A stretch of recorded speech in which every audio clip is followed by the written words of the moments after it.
এই হুজুরি বলছে যে পেশাব করার পরে পানি নিতে হবে না, আগে ঢিলা নিতে হবে। ঢিলা নেওয়ার পরে এরপরে পানি নিবে, তারপরে ঢিলা নিয়ে আবার 40 কদম হাঁটবে। তাহলে কি হবে? যে ঢিলা যার যত বড় হবে নেকির পাল্লাতে ওজন তত ভারী বেশি হবে। এখন এই হাজী সাহেব নিয়ত করেছে তাহলে কাবা ঘরে মক্কাতে যেতেই হবে। এখন মক্কাতে হজ করতে গিয়ে হাজী সাহেব পেশাব করছে উহুদ পাহাড়ের পাশেই। পেশাব করে উহুদ পাহাড়কে নিয়েছে কুলুকের ঢিলা। আর একজন হাজী বলছে, কি ব্যাপার হাজী সাহেব, আপনি উহুদ পাহাড় কি কুলুককে? তো বলছে যে আপনি জানেন না, মুফতি সাহেব বলেছে যে কুলুকের ঢিলা যার যত বড় হবে নেকির পাল্লাতে ওজন তত ভারী বেশি। তা আমাকে আল্লাহ উহুদ পাহাড় নেকির পাল্লাতে উঠিয়ে দেবে। রাহু ইবলিস শয়তান, মানে ইবলিস শয়তানের হাদিস। এটাই হলো আমল। 40 কদম হাঁটে।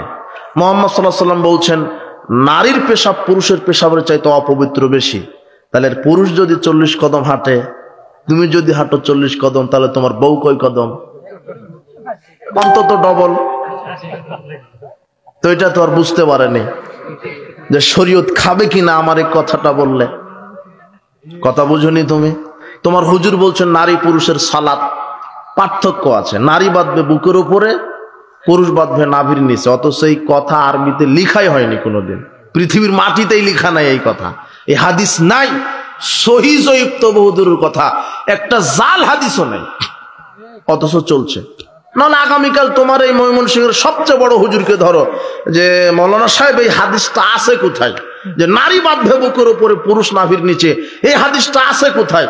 আমরা সহি হাদিস মানে আহলে হাদিসের লোক, সহি লাগবে না, জয়ীফও লাগবে না, এটা জাল থাকলেই হলো, আরবিতে লিখা থাকলেই হলো। হাদিসের কিতাবে লিখা থাকা লাগবে। কোন কিতাবে? হাদিসের কিতাবে নাই, অথচ চলছে। কি দিয়ে বুঝবে? বুঝাবে কে? জাতি বুঝবে কিভাবে কোনটা সঠিক? এই জন্য স্থান, ইবাদত করার পূর্বে হজ করবেন, তাহলে কোথায় যেতে হবে? টঙ্গীর মাঠে তো বহুদূরের কথা, কাবা ঘরে গেলেও হজ হবে না। মুহাম্মদ সাল্লাল্লাহু আলাইহি ওয়াসাল্লাম বলছেন কেউ যদি আরাফার মাঠে পা না দেয় তাহলে তার হজের এক নেকি হবে না। 1 সেকেন্ডের জন্য হলো কোন মাটিতে পা দিতে হবে? আরাফার ময়দানে। কাবা ঘর 100 বার তওয়াফ করলে হজের কিছুই হবে না যতক্ষণ না কোথায় পা না দিচ্ছেন। সেখানে টঙ্গীর মাঠে গেলে হজ হয় কি করে? কে তোমাকে বলল? কথা বুঝেননি? তাহলে স্থান দেখতে হবে। হজ করেছেন মুহাম্মদ সাল্লাল্লাহু আলাইহি ওয়াসাল্লাম কোথায়, কোন সময়, কিভাবে, কথা বুঝেননি? তারপরে পরিমাণ, আপনি কি পরিমাণ ইবাদত করবেন, রাতে কত রাকাত সালাত আদায় করবেন, কোন ব্যক্তিকে দেখে করতে হবে? মুহাম্মদ সাল্লাল্লাহু আলাইহি ওয়াসাল্লাম। এরপরে হচ্ছে সময়। কি সময়? আপনি জোহরের সালাতটা যদি রাত 12টায় পড়েন তাহলে হবে? জোহরের সময়ে কি করতে হবে? পড়তে হবে। আপনি কুরবানি কিনেছেন, ময়মনসিংহের সবচেয়ে বড় ধনী মানুষ, আপনি 20 লক্ষ টাকা দিয়ে উট কিনে নিয়ে এসে বলছেন যে আজানের আগেই মেরে দে, মানে সালাতের আগেই কুরবানি কর। আমার সালাতের আগে যদি কুরবানি করেন হবে কেন? 20 লক্ষ টাকা দামের উট, এটা হুশ করে ফতোয়া দেন। কুরবানিটা করতে হতো কখন? সালাতের পরে। মেরে দিচ্ছেন কখন? এটা হলো সময়। কথা বুঝেননি মনে হয়? রাসূল সাল্লাল্লাহু আলাইহি ওয়াসাল্লাম বলছেন কেউ যদি সালাতের আগে কুরবানি করে তাহলে আবার তাকে আরেকটা কুরবানি করতে হবে, তার কুরবানি কি? বাতিল। সালাতের পরে সময় বুঝলেন কি? এই সময়তে অনেক উদাহরণ দেওয়া যাবে, অনেক। এরপরে কি? 4 নম্বর কারণ। কি 4 নম্বর? কারণ। সভা সমিতির পরে আমরা বলেছি সম্মিলিত মোনাজাত বিদআত। বিবাহের অনুষ্ঠানে, বিবাহ শেষ করে বিবাহের অনুষ্ঠানে সম্মিলিত মোনাজাত বিদআত। আমরা বলেছি জানাজার সালাতের পরে, দাফনের পরে সম্মিলিত মোনাজাত করা বিদআত। আমরা বলেছি 5 ওয়াক্ত ফরজ সালাতের পরে সম্মিলিত মোনাজাত বিদআত। কেন বিদআত? করেনি কে?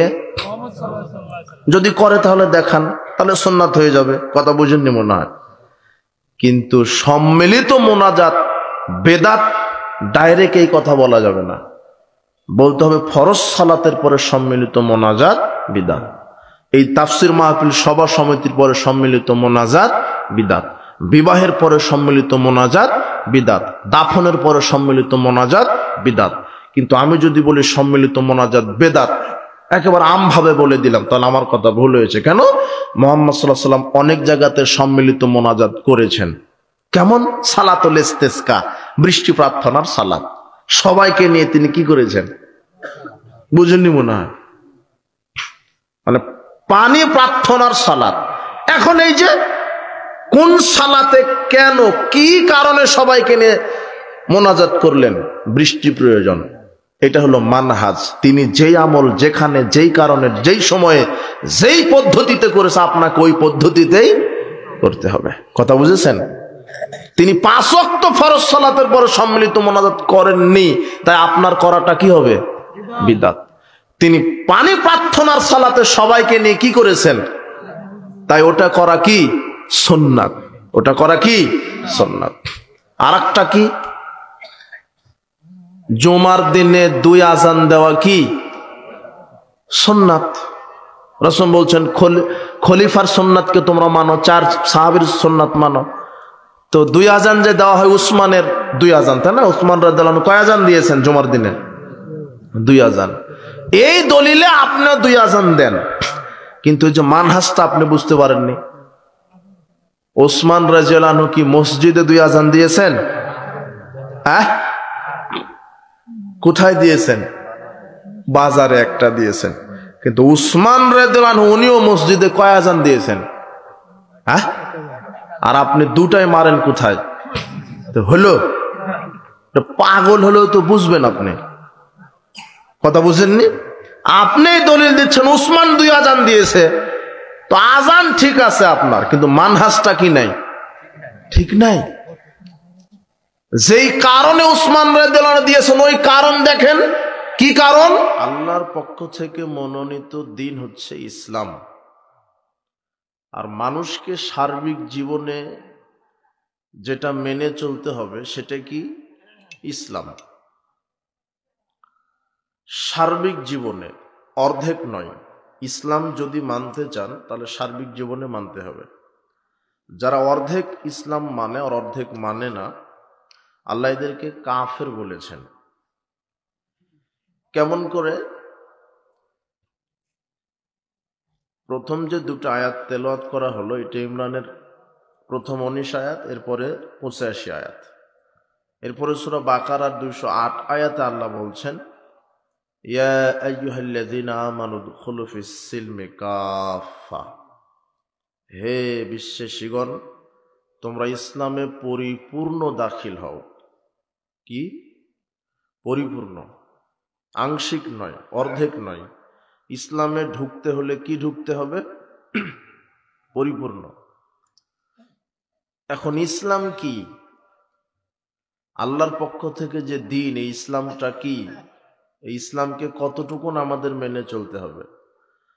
অধিকাংশ মানুষের এ বিষয়ে জ্ঞান না থাকার কারণে কেউ বা মুশরিক হয়ে গেছে, কেউ বা ফাসেক হয়ে গেছে, কেউ বা জালেম হয়ে গেছে। কিভাবে? সূরা রুমের 8 নম্বর আয়াতের শেষের দিকে আল্লাহ বলছেন, ওয়া ইন্না কাসীরাম মিনান নাস বিলিকাই রাব্বিহিম লাকাফিরুন। অধিকাংশ মানুষ আল্লাহর সাথে সাক্ষাৎ করবে কাফের অবস্থায়। কি অবস্থায়? অধিকাংশ মানুষ। ওয়া ইন্না কাসীরাম মিনান নাস, মানুষের মধ্যে অধিকাংশ আল্লাহর সাথে বিচারের মাঠে সাক্ষাৎ করবে কি অবস্থায়? কাফের। এরপরে সহিহ মুসলিমের 153 নম্বর হাদিসে একটা হাদিস আসছে, রাসূল সাল্লাল্লাহু আলাইহি ওয়াসাল্লাম বলছেন, বাদিরু বিল আমালি ফিতানান কাকিতাইল লাইলিল মুজলিম। অন্ধকার গাঢ় কালো রাত্রি আসার পূর্বেই তোমরা সৎকর্মের দিকে ধাবিত হও। গাঢ় অমানিশা রাত্রির মতো ফিতনা চলে আসবে মানুষের উপরে। মানুষ এমন একটা যুগে বসবাস করবে যে যুগটা হবে একেবারে ফিতনা ফাসাদের যুগ, একেবারে অন্ধকার জাহেলিয়াতে পরিপূর্ণ। ওই অন্ধকার ফিতনা আসার পূর্বেই আল্লাহর নবী বলছেন তোমরা সৎ কর্মের দিকে ধাবিত হও। ইউসবিহু রাজুলু মুমিনান ওয়া ইউমশি কাফিরান। ওই সময়ে সমাজের মানুষ সকালে থাকবে মুমিন, বিকেলে হয়ে যাবে কাফের। আও অথবা ইউমশি মুমিনান ইউসবিহু কাফিরান, অথবা সন্ধ্যায় মুমিন থাকবে, সকালে কাফের। তো কে এখন মুমিন, কে একটু পরেই কাফের? আর কোন ব্যক্তি বা কারা অধিকাংশই মানুষ আল্লাহর সাথে সাক্ষাৎ করবে কাফের অবস্থায়? এরপরে সূরা ইউসুফের 106 আয়াতে বলছেন, ওয়ামা ইউমিনু আকসারুহুম বিল্লাহ ইল্লা ওয়া হুম মুশরিকুন। অধিকাংশ মুমিন আল্লাহর প্রতি ঈমান আনে, কিন্তু তারপরেও সে মুশরিক। অধিকাংশ মুমিন কি? মুশরিক। মুশরিক কাকে বলে? যে আল্লাহর সাথে শিরক করে। আল্লাহর সাথে কি করে? আমার কথা বুঝতেছেন আপনারা?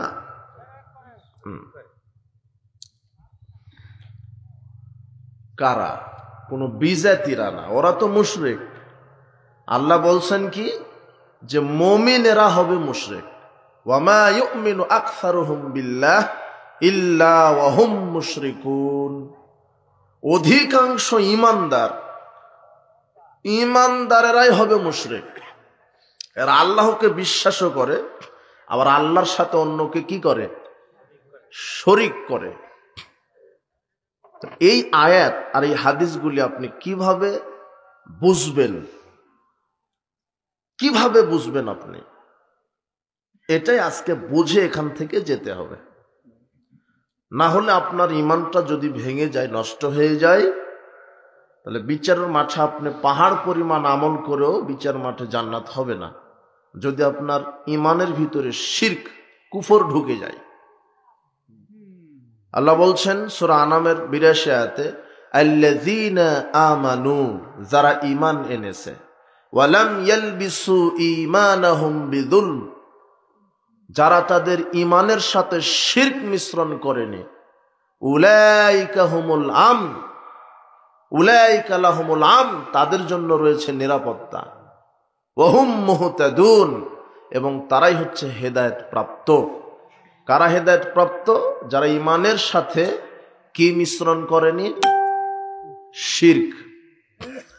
ঈমানের সাথে যদি শিরক মিশ্রণ হয়ে যায়, তাহলে সে হয়তোবা কাফের, না হলে মুশরিক।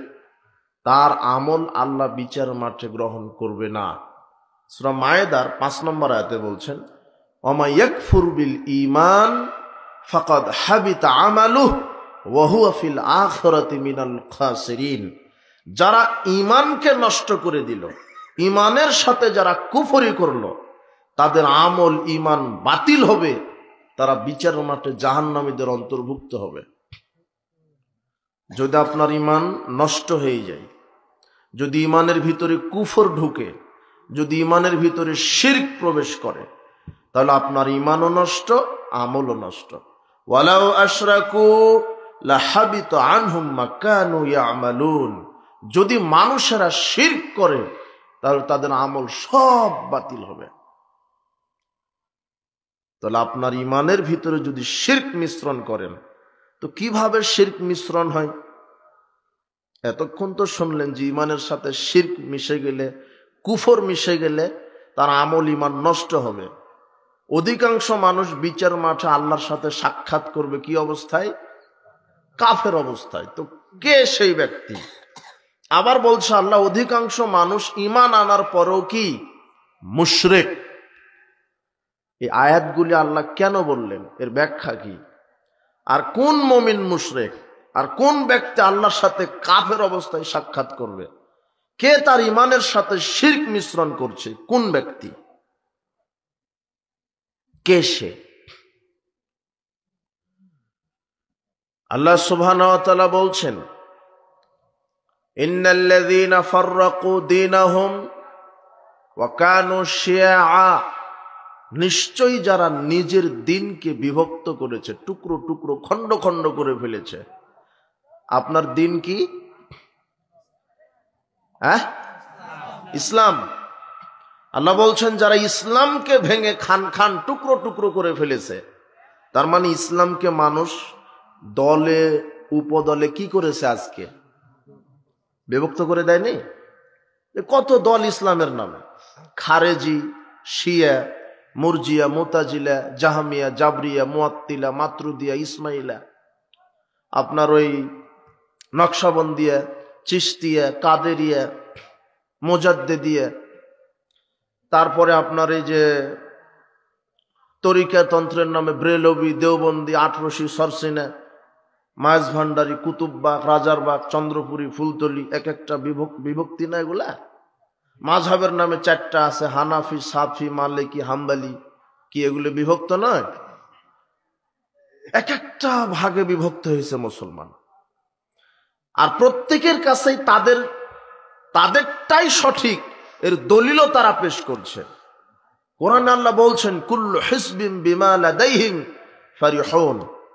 সূরা রুমের 32 আয়াত আল্লাহ বলছেন, প্রত্যেকটা দল নিজ নিজ আমল আকীদা নিয়েই সন্তুষ্ট। সে বলে আমার দলই সঠিক, ও বলে আমার দলই সঠিক, ও বলে আমরাই জান্নাতি দল।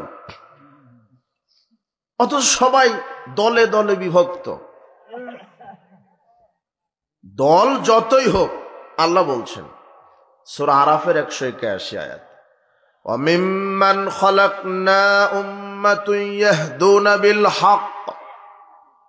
আল্লাহ বলছেন যে ইসলাম তোমরা যত দলেই বিভক্ত করো, এক দল থাকবে হকের উপরে। কয় দল? এক দল। ওয়া বিহি ইয়াদিলুন, আর ওই হকপন্থী দল তারা ইনসাফ কায়েম করবে ন্যায়ের ভিত্তিতে।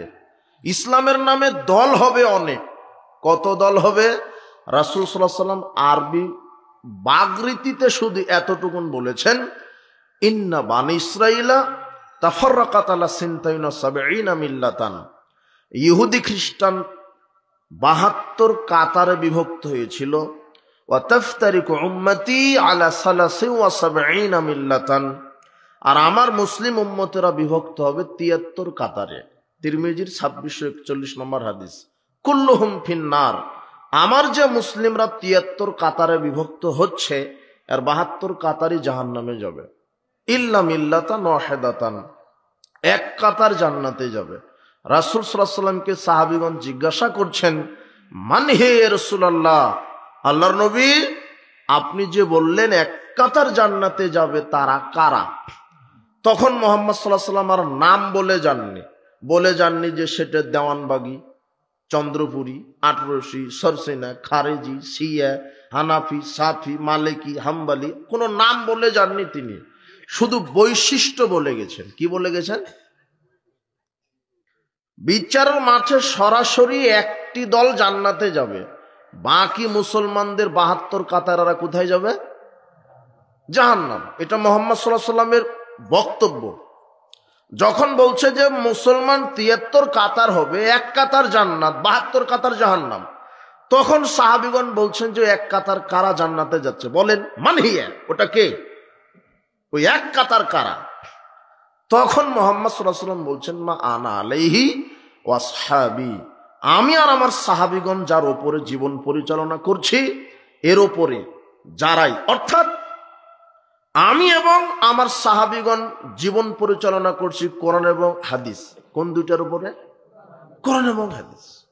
যারা তাদের সার্বিক জীবন কোরআন এবং হাদিস অনুযায়ী ঢেলে সাজাবে, তারাই বিচারের মাঠে সরাসরি জান্নাতে চলে যাবে। এখন কোন দল হলো না, আপনি বলতে পারবেন না অমুক দল করে মানেই জাহান্নামে। ওর বৈশিষ্ট্য দেখে চিনতে হবে যে আসলেও কি ও তো পথভ্রষ্ট নাকি হকপন্থী দলের মধ্যে আছে। তার কি বৈশিষ্ট্য দেখবেন? যে ওর জন্ম থেকে মৃত্যু পর্যন্ত যা কিছু একটা মানুষ করছে, সেখানে দুইটা কেতাবের উপরে তাকে চলতে হবে, একটা হচ্ছে কোরআন আর একটা কি? হাদিস। আপনি যা কিছু করবেন, আর এটাই হলো ইসলাম। শুধু হজ, যাকাত, তাহাজ্জুদ আর 5 ওয়াক্ত সালাত আদায় করার নাম ইসলাম নয়। আল্লাহ বলছেন পরিপূর্ণভাবে ইসলামে দাখিল হও। আপনার এই জীবনের মালিক কে? আল্লাহ। এই হাতের স্রষ্টা কে? এই পায়ের স্রষ্টা কে? এই পা দিয়ে হাঁটেন কার শক্তিতে? হাত দিয়ে ধরেন কার শক্তিতে? চোখ দিয়ে দেখেন কার শক্তিতে, মুখ দিয়ে কথা বলছেন কার শক্তিতে? তাহলে হাত পা চক্ষু কর্ণ সবকিছু কার বিধান মেনে চলবে? আল্লাহর। শুধু আল্লাহ আপনাকে শক্তি সালাত আদায় করার জন্য দেয়নি। আপনি যে ব্যবসা করছেন, দাঁড়িপাল্লাতে যে খাদ্য মেপে দিচ্ছেন, ওটা কার শক্তিতে? তা আপনি ওখানে খাদ্যে ভেজাল দিলেন আর ওজনে কম দিলেন কার বুদ্ধিতে? হ্যাঁ, কথা বুঝেননি মনে হয়। আপনি সালাত আদায় করে ব্যবসা শুরু করেছেন, কিন্তু ওজনে কম দিলেন। সালাত আদায় করলেন কার বিধানে? কিন্তু ব্যবসাতে ওজনে কম দিলেন কার বিধানে? তাহলে এই ব্যবসাতে আপনি কাকে মানলেন না?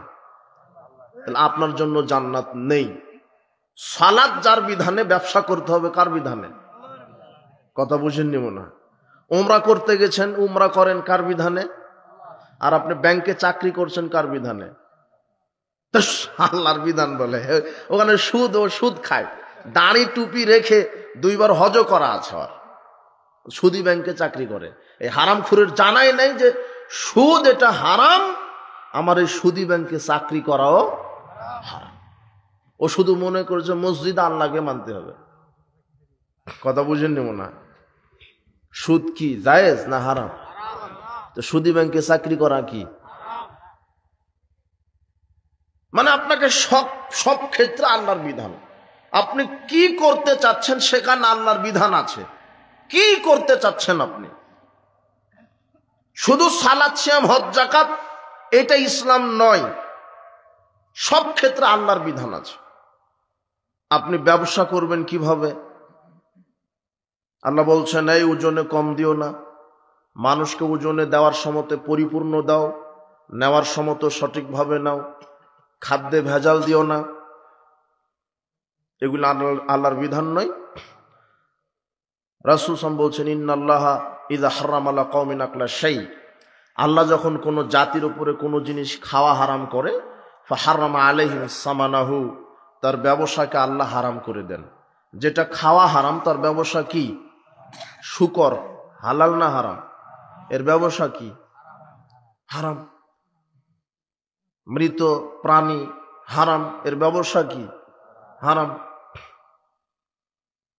আমাদের দেশে কিছু গোষ্ঠী বের হয়েছে যেটা হলো আহলে কোরআন দাবি করছে, তারা যে কোরআন মানলেই হবে, হাদিস মানতে হবে না। যারা এই কথা বলছে এরা হলো অরিজিনাল কাফের। এদেরকে যারা কাফের মনে করবে না তারাও কাফের। কথা বুঝেননি? কোরআন আপনি মানবেন কি করে হাদিস ছাড়া?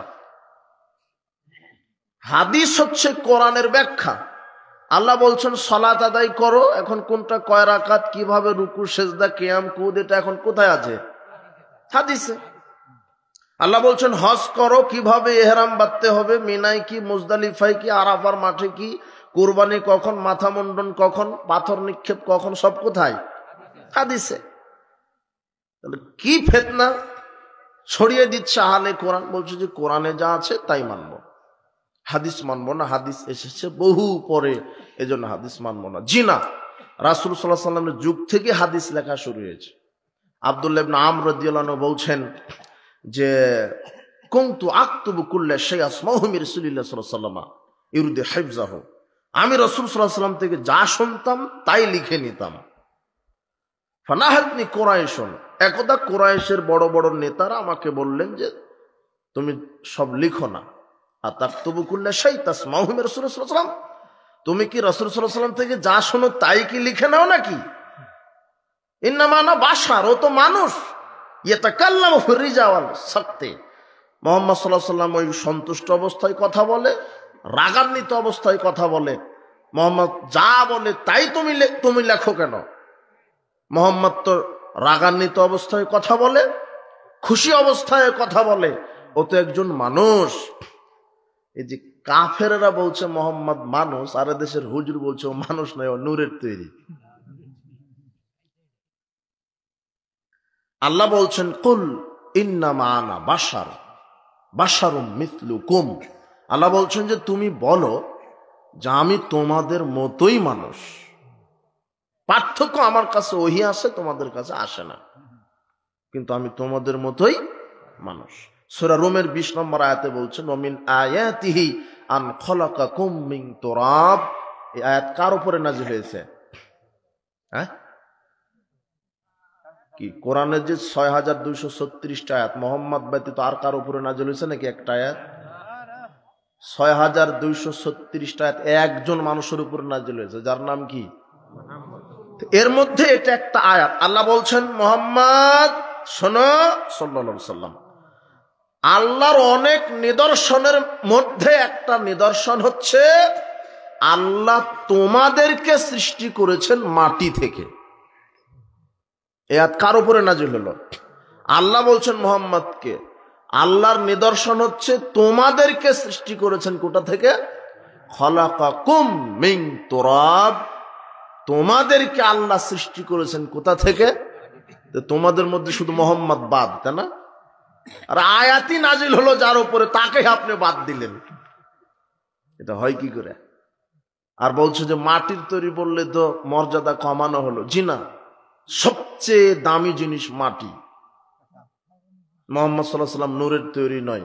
নূরের তৈরি বললে তো সম্মান কমিয়ে দেওয়া হলো, কেননা নূর, মাটি নূরকে সেজদা করেনি, নূর মাটিকে সেজদা করেছে। ফেরেশতারা নূরের তৈরি। সারা পৃথিবীর আকাশ জমিন যত হাজারো লক্ষ কোটি ফেরেশতা আছে, সব যদি এক দাঁড়ি পাল্লাতে দেন, আর একজন মুমিন সৎ ব্যক্তিকে যদি এক দাঁড়ি পাল্লাতে দেন, হাজারো লক্ষ কোটি ফেরেশতার চাইতে একজন মুমিনের দাম আল্লাহর কাছে হাজারো লক্ষ কোটি গুণ বেশি দামে।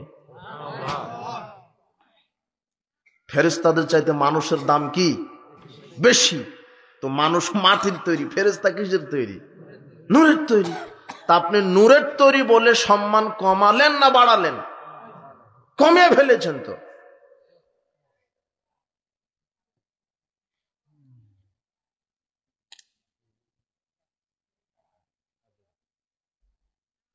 কুরাইশরা ওই সময়তে বলছে যে মুহাম্মদ তোমার মতোই মানুষ। এই যে কাফের উতবা, আবু জেহেল, সাইবা, মুগিরা, এরা বলছে, এই আব্দুল্লাহ ইবনে আমর, তুমি যা শোনো তাই লিখো না, ও তো মানুষ, ও ভুল হতে পারে। আমসাকতু আনিল কিতাব। তখন আমি আসলেই হাদিস লেখা বাদ দিয়ে দিলাম। হাদিসটা আবু দাউদের ৩৬৪৬ নম্বর হাদিস। তো আসলেই তো মুহাম্মদ তো মানুষ, তিনি রাগান্বিত অবস্থায় কথা বলেন, তাহলে সব তো লিখা যাবে না। ফাযাকারতু যালিকা লিরাসূলিল্লাহ সাল্লাল্লাহু আলাইহি ওয়াসাল্লাম হাদা। আমি একদিন এই বিষয়টা রাসূল সাল্লাল্লাহু আলাইহি ওয়াসাল্লামকে বললাম, আল্লাহর নবী, আপনি যা বলতেন আমি তো তাই লিখতাম, তো কুরাইশের নেতারা যে আমাকে নিষেধ করছে, আপনি নাকি ভুলও বলেন। তখন মুহাম্মদ সাল্লাল্লাহু আলাইহি ওয়াসাল্লাম আঙুলটা মুখের দিকে ইশারা করে বলছেন, শোনো, ওয়াল্লাযী নাফসি বিয়াদিহি, ওই আল্লাহর কসম করে বলছি, মা ইয়াখরাজু মিনাল হক, আমি মুহাম্মদ সাল্লাল্লাহু আলাইহি ওয়াসাল্লাম মুখ থেকে সত্য ছাড়া কিছুই বের হয় না। উক্তুব, তুমি লিখতে থাকো। আর তোমার এই শয়তানের দালাল বলছে যে হাদিস আসছে পরে। বেটা, কোরআন আর হাদিস একই সাথে, কথা বুঝুনি মনে হয় তুমি। এই জন্য যারা বলছে যে হাদিস মানা যাবে না, শুধু কোরআন মানতে হবে, এরা কাফের, স্পষ্ট কাফের। এদেরকে যারা কাফের মনে করবে না, তারাও কাফের। কথা বুঝেছ? সাবধান হও। মুহাম্মদ সাল্লাল্লাহু আলাইহি সাল্লামকে মেনে চলতে হবে সর্বক্ষেত্রে। কোরআন মাজিদ আল্লাহ বলছেন, মাইয়ুতি'র রাসূলা ফাকাদ আতা আল্লাহ। যে রসুলের আনুগত্য করলো সে যেন আল্লাহরই আনুগত্য করলো। রসুলের আনুগত্য কিভাবে করতে হবে? রসুলের হাদিস মেনেই আনুগত্য করতে হবে। শুধু মিলাদ কিয়াম করবে আর জিলাপি খাবে, ওটা আনুগত্য নয়, ওটা বিদাতি আমল। মিলাদ কিয়াম, চেহলাম, কুলখানি এগুলি নেই। হুজুর মিথ্যা দলিল দিচ্ছে তোমাকে। এই জাতিকে শিরক বেদাতের ডিলারশিপের দায়িত্ব নিয়েছে এক শ্রেণীর ভ্রান্ত হুজুরেরা। এরা শরীয়তকে, কোরআনকে অপব্যাখ্যা করে আজকে মুসলিমদের মধ্যে এত ফেরকা, এত দল। এর কারণ কি? এর মূল কারণ হচ্ছে একটাই, যে এত দল হওয়ার পিছনে একটাই কারণ, যে কোরআনকে যেভাবে নিজের ইচ্ছা মতো বুঝেছে ওইভাবেই ব্যাখ্যা দিয়েছে। নিজের বুঝ অনুযায়ী শরীয়তকে ব্যাখ্যা দেওয়া।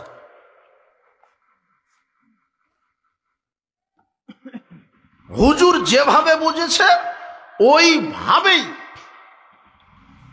ব্যাখ্যা দিচ্ছে।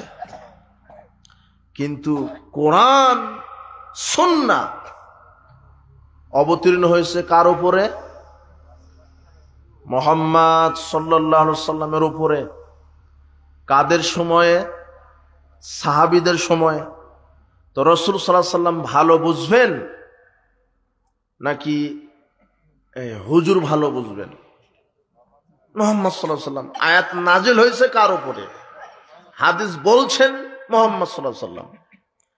আজকে মুসলিম বিশ্বে মুসলিমদের ভিতরে এত দল উপদলের কারণই হচ্ছে শয়তান যেভাবে ইসলাম বুঝিয়েছে আমরা ওইভাবে বুঝেছি। আসলে ইসলাম বুঝতে হতো মুহাম্মদ সাল্লাল্লাহু আলাইহি সাল্লামের বুঝ অনুযায়ী। কার বুঝ অনুযায়ী? এই যে পীরতন্ত্র আছে এই উপমহাদেশে আছে, এক শ্রেণীর শয়তানের যারা দালাল, এরা বলছে যে পীর, যার পীর নাই তার পীর শয়তান, পীর ধরা ফরজ, পীরের সুপারিশ ছাড়া জান্নাত হবে না। এই কথা বলছে না? পীর পূজারি ব্যবসা চালু নাই বাংলাদেশে, কিন্তু পীর যে ধরা ফরজ এটা কোরআন হাদিসেই আছে, আপনি জানেন? এই যে হুজুর কোরআন থেকেই দলিল দিবে, কিন্তু এই কোরআনের আয়াত নাজিল হয়েছে কি এই ইবলিশের দালালের উপরে না মুহাম্মদ সাল্লাল্লাহু আলাইহি ওয়াসাল্লামের উপরে? দেখেন কোরআন থেকে দলিল দিচ্ছে। কি দলিল দিচ্ছে?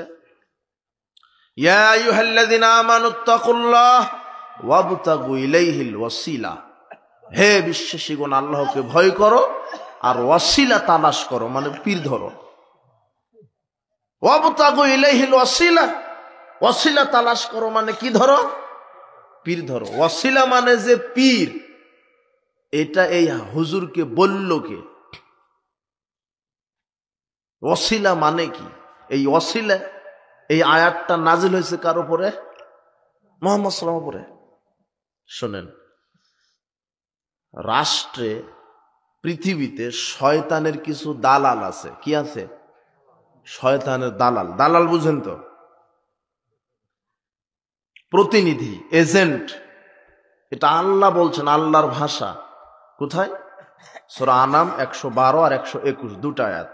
ওয়াকাযালিকা জাআলনা লিকুল্লি নাবিয়্যিন আদুওয়ান শায়াতিনাল ইনসি ওয়াল জিন্নি। আমি প্রত্যেক নবী রাসূলকে শত্রু বানিয়েছি বহু মানুষের মধ্য থেকে, জিনদের মধ্য থেকে।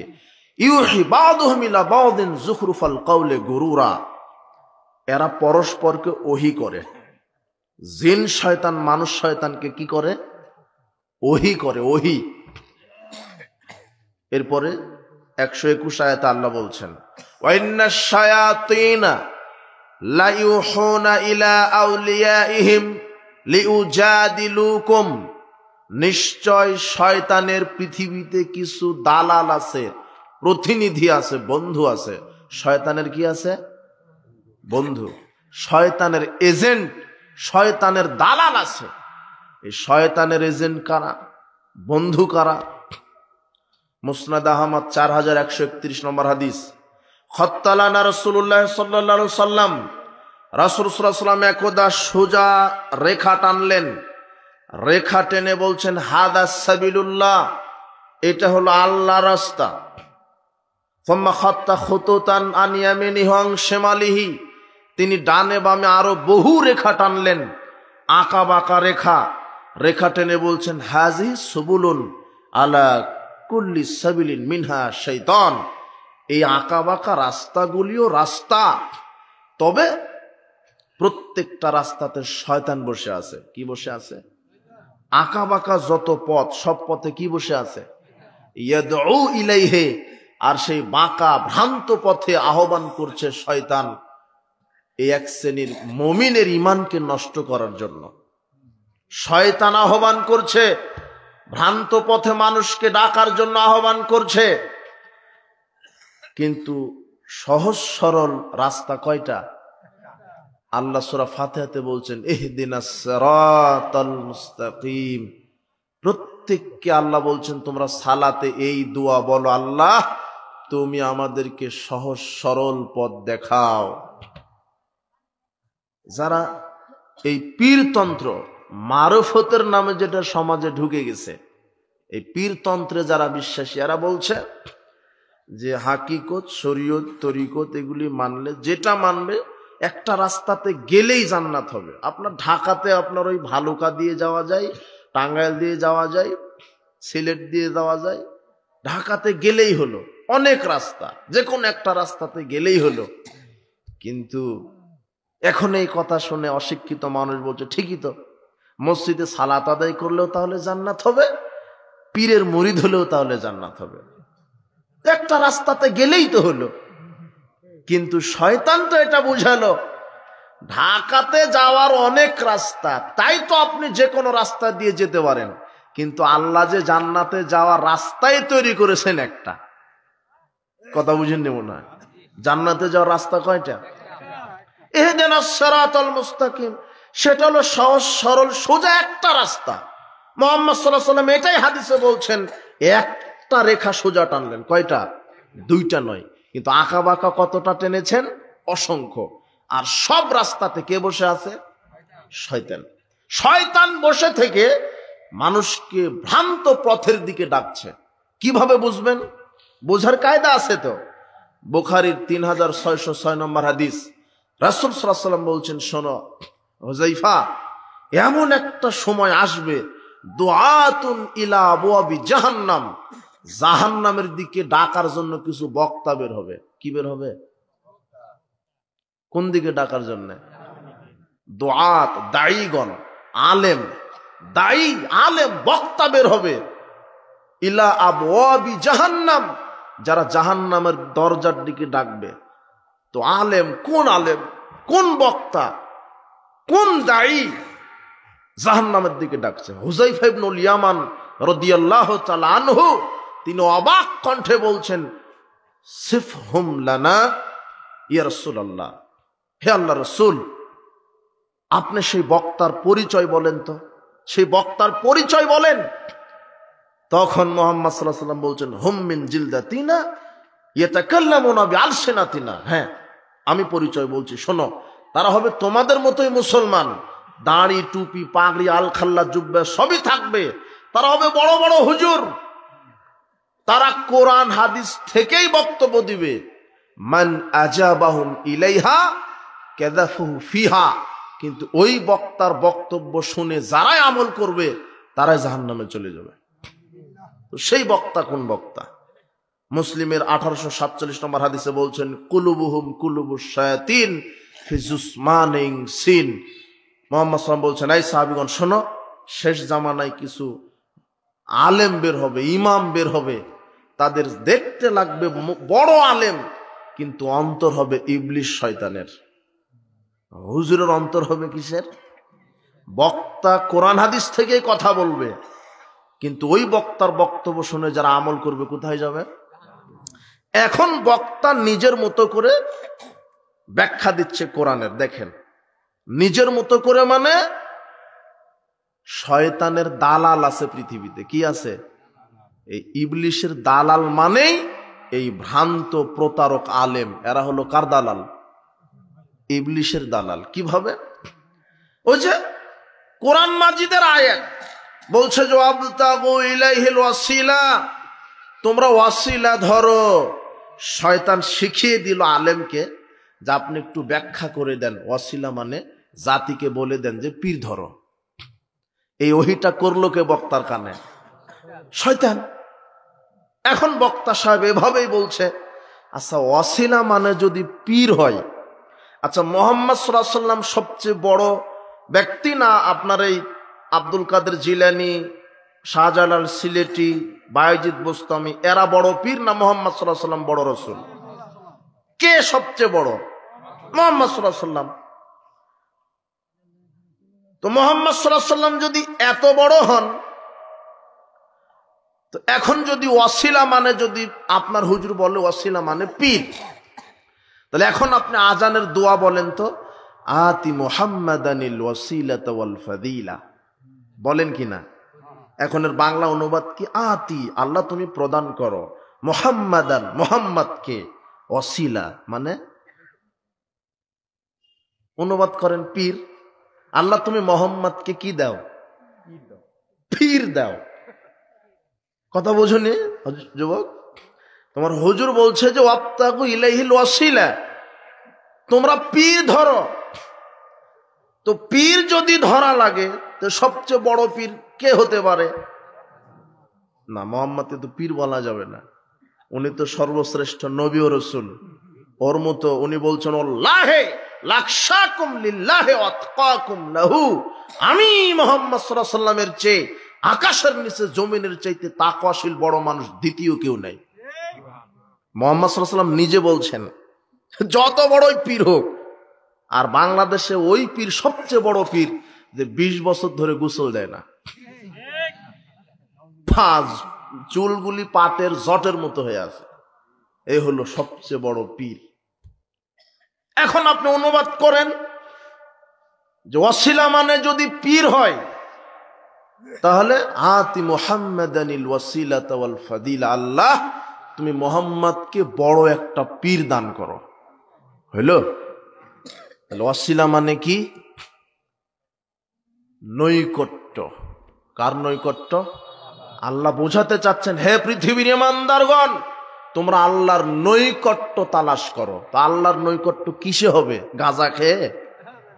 আর বাংলাদেশে যত বড় পীরের মাজার ফ্যাক্টরি, ওগুলো এক একটা হলো গাঁজার ফ্যাক্টরি এক একটা। কিছুদিন আগে তোমার লালনের এই শয়তান বলছে সংবাদ সম্মেলনে যে লালন মাজারে গাঁজা দিতেই হবে, না হলে 30 জনও আমরা মুরিদ পাবো না। তুমি শুনোনি বক্তব্য? তোমার সংবাদ সম্মেলনে বলছে। আর আমরা 10 বছর আগে বলে দিয়েছি বাংলাদেশে যেটা যত বড় মাজার সেটা তত বড় গাঁজার ফ্যাক্টরি। লালন মতবাদ অনেকে লালন করে অন্তরে, এক শিক্ষিত নামের কিছু কুলাঙ্গার আছে সমাজে, লালন মতবাদকে শ্রদ্ধা করে। অথচ লালন ওর কাছে, ও বলছে যে লালন তার গানে বলছে যে যা ভাবে তাই হয়, রাম রহিম করিম এক আড্ডা জগৎময়, মানে কৃষ্ণ রাসূল মোহাম্মদ রাসূল। এটা লালনের আকীদা। তা আপনি সেই লালনকে ভালোবাসেন? লালন শাস্ত্রে, তান্ত্রিক শাস্ত্রে তাদের একটা ভাষা আছে, এগুলো তো কেউ বলবে না, পড়বেও না, বলবেও না, আপনি বুঝবেনও না। লালন মতবাদের সবচেয়ে বড় এদের আকীদা হলো যে এদের তান্ত্রিক শাস্ত্রে ভাষা আছে লতা সিদ্ধি, তার সহজ বাংলা হলো নারীর যৌনাঙ্গ। এদের আকীদা হলো যে শয়তান সব জায়গাতে সেজদা দিয়েছে, নারীর যৌনাঙ্গে সেজদা দেয়নি, নারীর যৌনাঙ্গে সেজদা দিলেই জান্নাত। এটা হলো কুষ্টিয়ার লালনের আকীদা। কথা বুঝেননি মনে হয়? পড়াশোনা করেন আপনি, জিয়াউল কুলুব লালন মতবাদের বড় কিতাব, লালন মতবাদের যত কিতাব আছে আপনি পড়াশোনা করেন, আগামীকাল থেকে তাদের আকীদা ধারণ করেন। কত শিক্ষিত নামের কুরুচিপূর্ণ। আর লালন মতবাদটা একটা যৌন বিকৃত মতবাদ। এদের আকীদা যে এত খারাপ, এদের আকীদা কি যে আল্লাহ আর পীরের মধ্যে কোনো পার্থক্য নেই, যে যত বড় পীর সেই হলো আল্লাহ। ও বলছে গানে, লালনের গানে আছে যে পাগল মন রে গুরু ভজনা, গুরু বিনে মুক্তি পাবে না, গুরু নামে আছে সুধা, যিনি গুরু তিনি খোদা। এই যে ভ্রান্ত মতবাদ, ভ্রান্ত আকীদা, এই যে গুরু যে পীর, পীর মানেই যে আল্লাহ, পীরের মুরিদ হলেই যে জান্নাত, এরা কোরআন থেকেই দলিল দিচ্ছে। কিভাবে? ওই যে ওয়াবতাগু ইলাইহিল ওয়াসিলা, ওয়াসিলা ধরো মানে কি ধরো? পীর ধরো। পীরের সুপারিশ ছাড়া জান্নাত হবে না। পীরের সুপারিশ কেন? পীরের ক্ষমতা নেই মানুষকে সুপারিশ করে জান্নাত দিতে।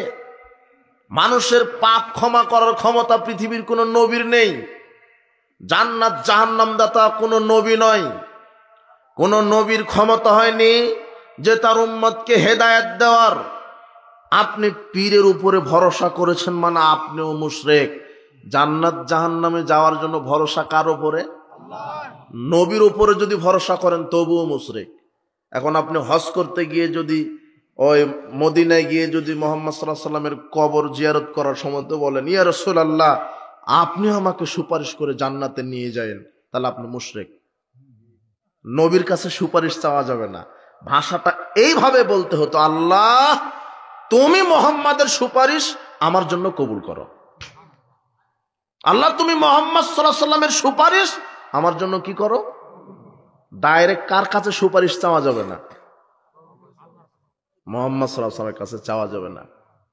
মুহাম্মদ সাল্লাল্লাহু আলাইহি সাল্লাম নিজে বলছেন, শোনো ফাতেমা, তুমি যে আমার মেয়ে এই হিসাবে আল্লাহ তোমাকে জান্নাত দিবে না। সুপারিশের অনুমতি দিবেন মুহাম্মদ সাল্লাল্লাহু আলাইহি সাল্লামকে, তারপরেও তিনি তার উম্মতকে প্রতিশ্রুতি দিয়ে যেতে পারেননি যে হে আমার উম্মত আমি তোমাদেরকে সুপারিশ করে জান্নাতে নিয়ে যাব। এই প্রতিশ্রুতি কে দিতে পারেননি? আর তোমার পীর সাহেব বলছে যে কে কে জান্নাতে যাবে, মুরিদ হও, চাদর ছেড়ে দিয়ে রেডি। সারা পৃথিবীর সব পীর একত্রিত যদি হয়, জীবিত হোক আর মৃত হোক, সারা পৃথিবীর সব পীর যদি একত্রিত হয়, আপনার একটা পাপ ক্ষমা করা তো বহুদূরের কথা, আপনার একটা পাকা চুলকে কালো করার ক্ষমতা রাখে না। আপনি এই পীরের মুরিদ হন কেন? এই মাজারে যান কেন? এই আকীদা আপনাকে কে শিখালো যে মাজারে একটা মোরগ, গরু, খাসি দান করলে বালা মুসিবত কেটে যাবে? ইউনূস সাল্লাল্লাহু আলাইহি সাল্লাম মাছের পেটে বিপদে থেকে কাকে ডেকেছেন? ওই যে 3 বন্ধু গর্তে আটকা পড়েছেন, কাকে ডেকেছেন? সারা আলাইহিস সালাম যখন স্বৈরাচারী বাদশার সামনে আটকা পড়লেন, কার কাছে সাহায্য চেয়েছেন? না পীরের কাছে। তো তুমি কেন পীরের মাজারে যাও গরু খাসি নিয়ে? তোমার আকীদা কেন এই যে মাজারে একটা টাকা দান করলে বালা মুসিবত দূর হবে? বালা মুসিবত আরো বেশি হবে। কেউ ফিরে না খালি হাতে বাবারে তোর দরবার হতে, নাকি একটা কি আছে খাজা বাবার দরবার হতে, তাই না?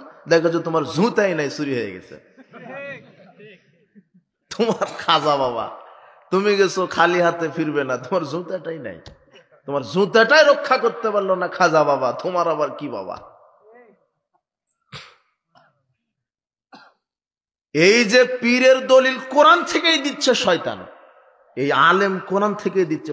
এই খানকার পাগড়েওয়ালা হুজুর বলছে যে পীর ধরা লাগবে, কোরআনে আছে। আরো আয়াত আছে, সূরা কাহাফের 17 নম্বর আয়াত, মা ইয়াহদিল্লাহ ফাহুয়াল মুহতাদ।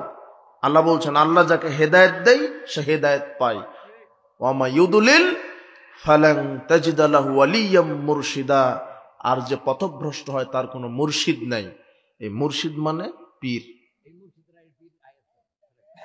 এই যে মুর্শিদের কথা আছে, এই মুর্শিদ মানে পীর, মানে এই মুর্শিদের হাতে মুরিদ হলেই মুর্শিদ হেদায়েত দিয়ে জান্নাতে নিয়ে চলে যাবে।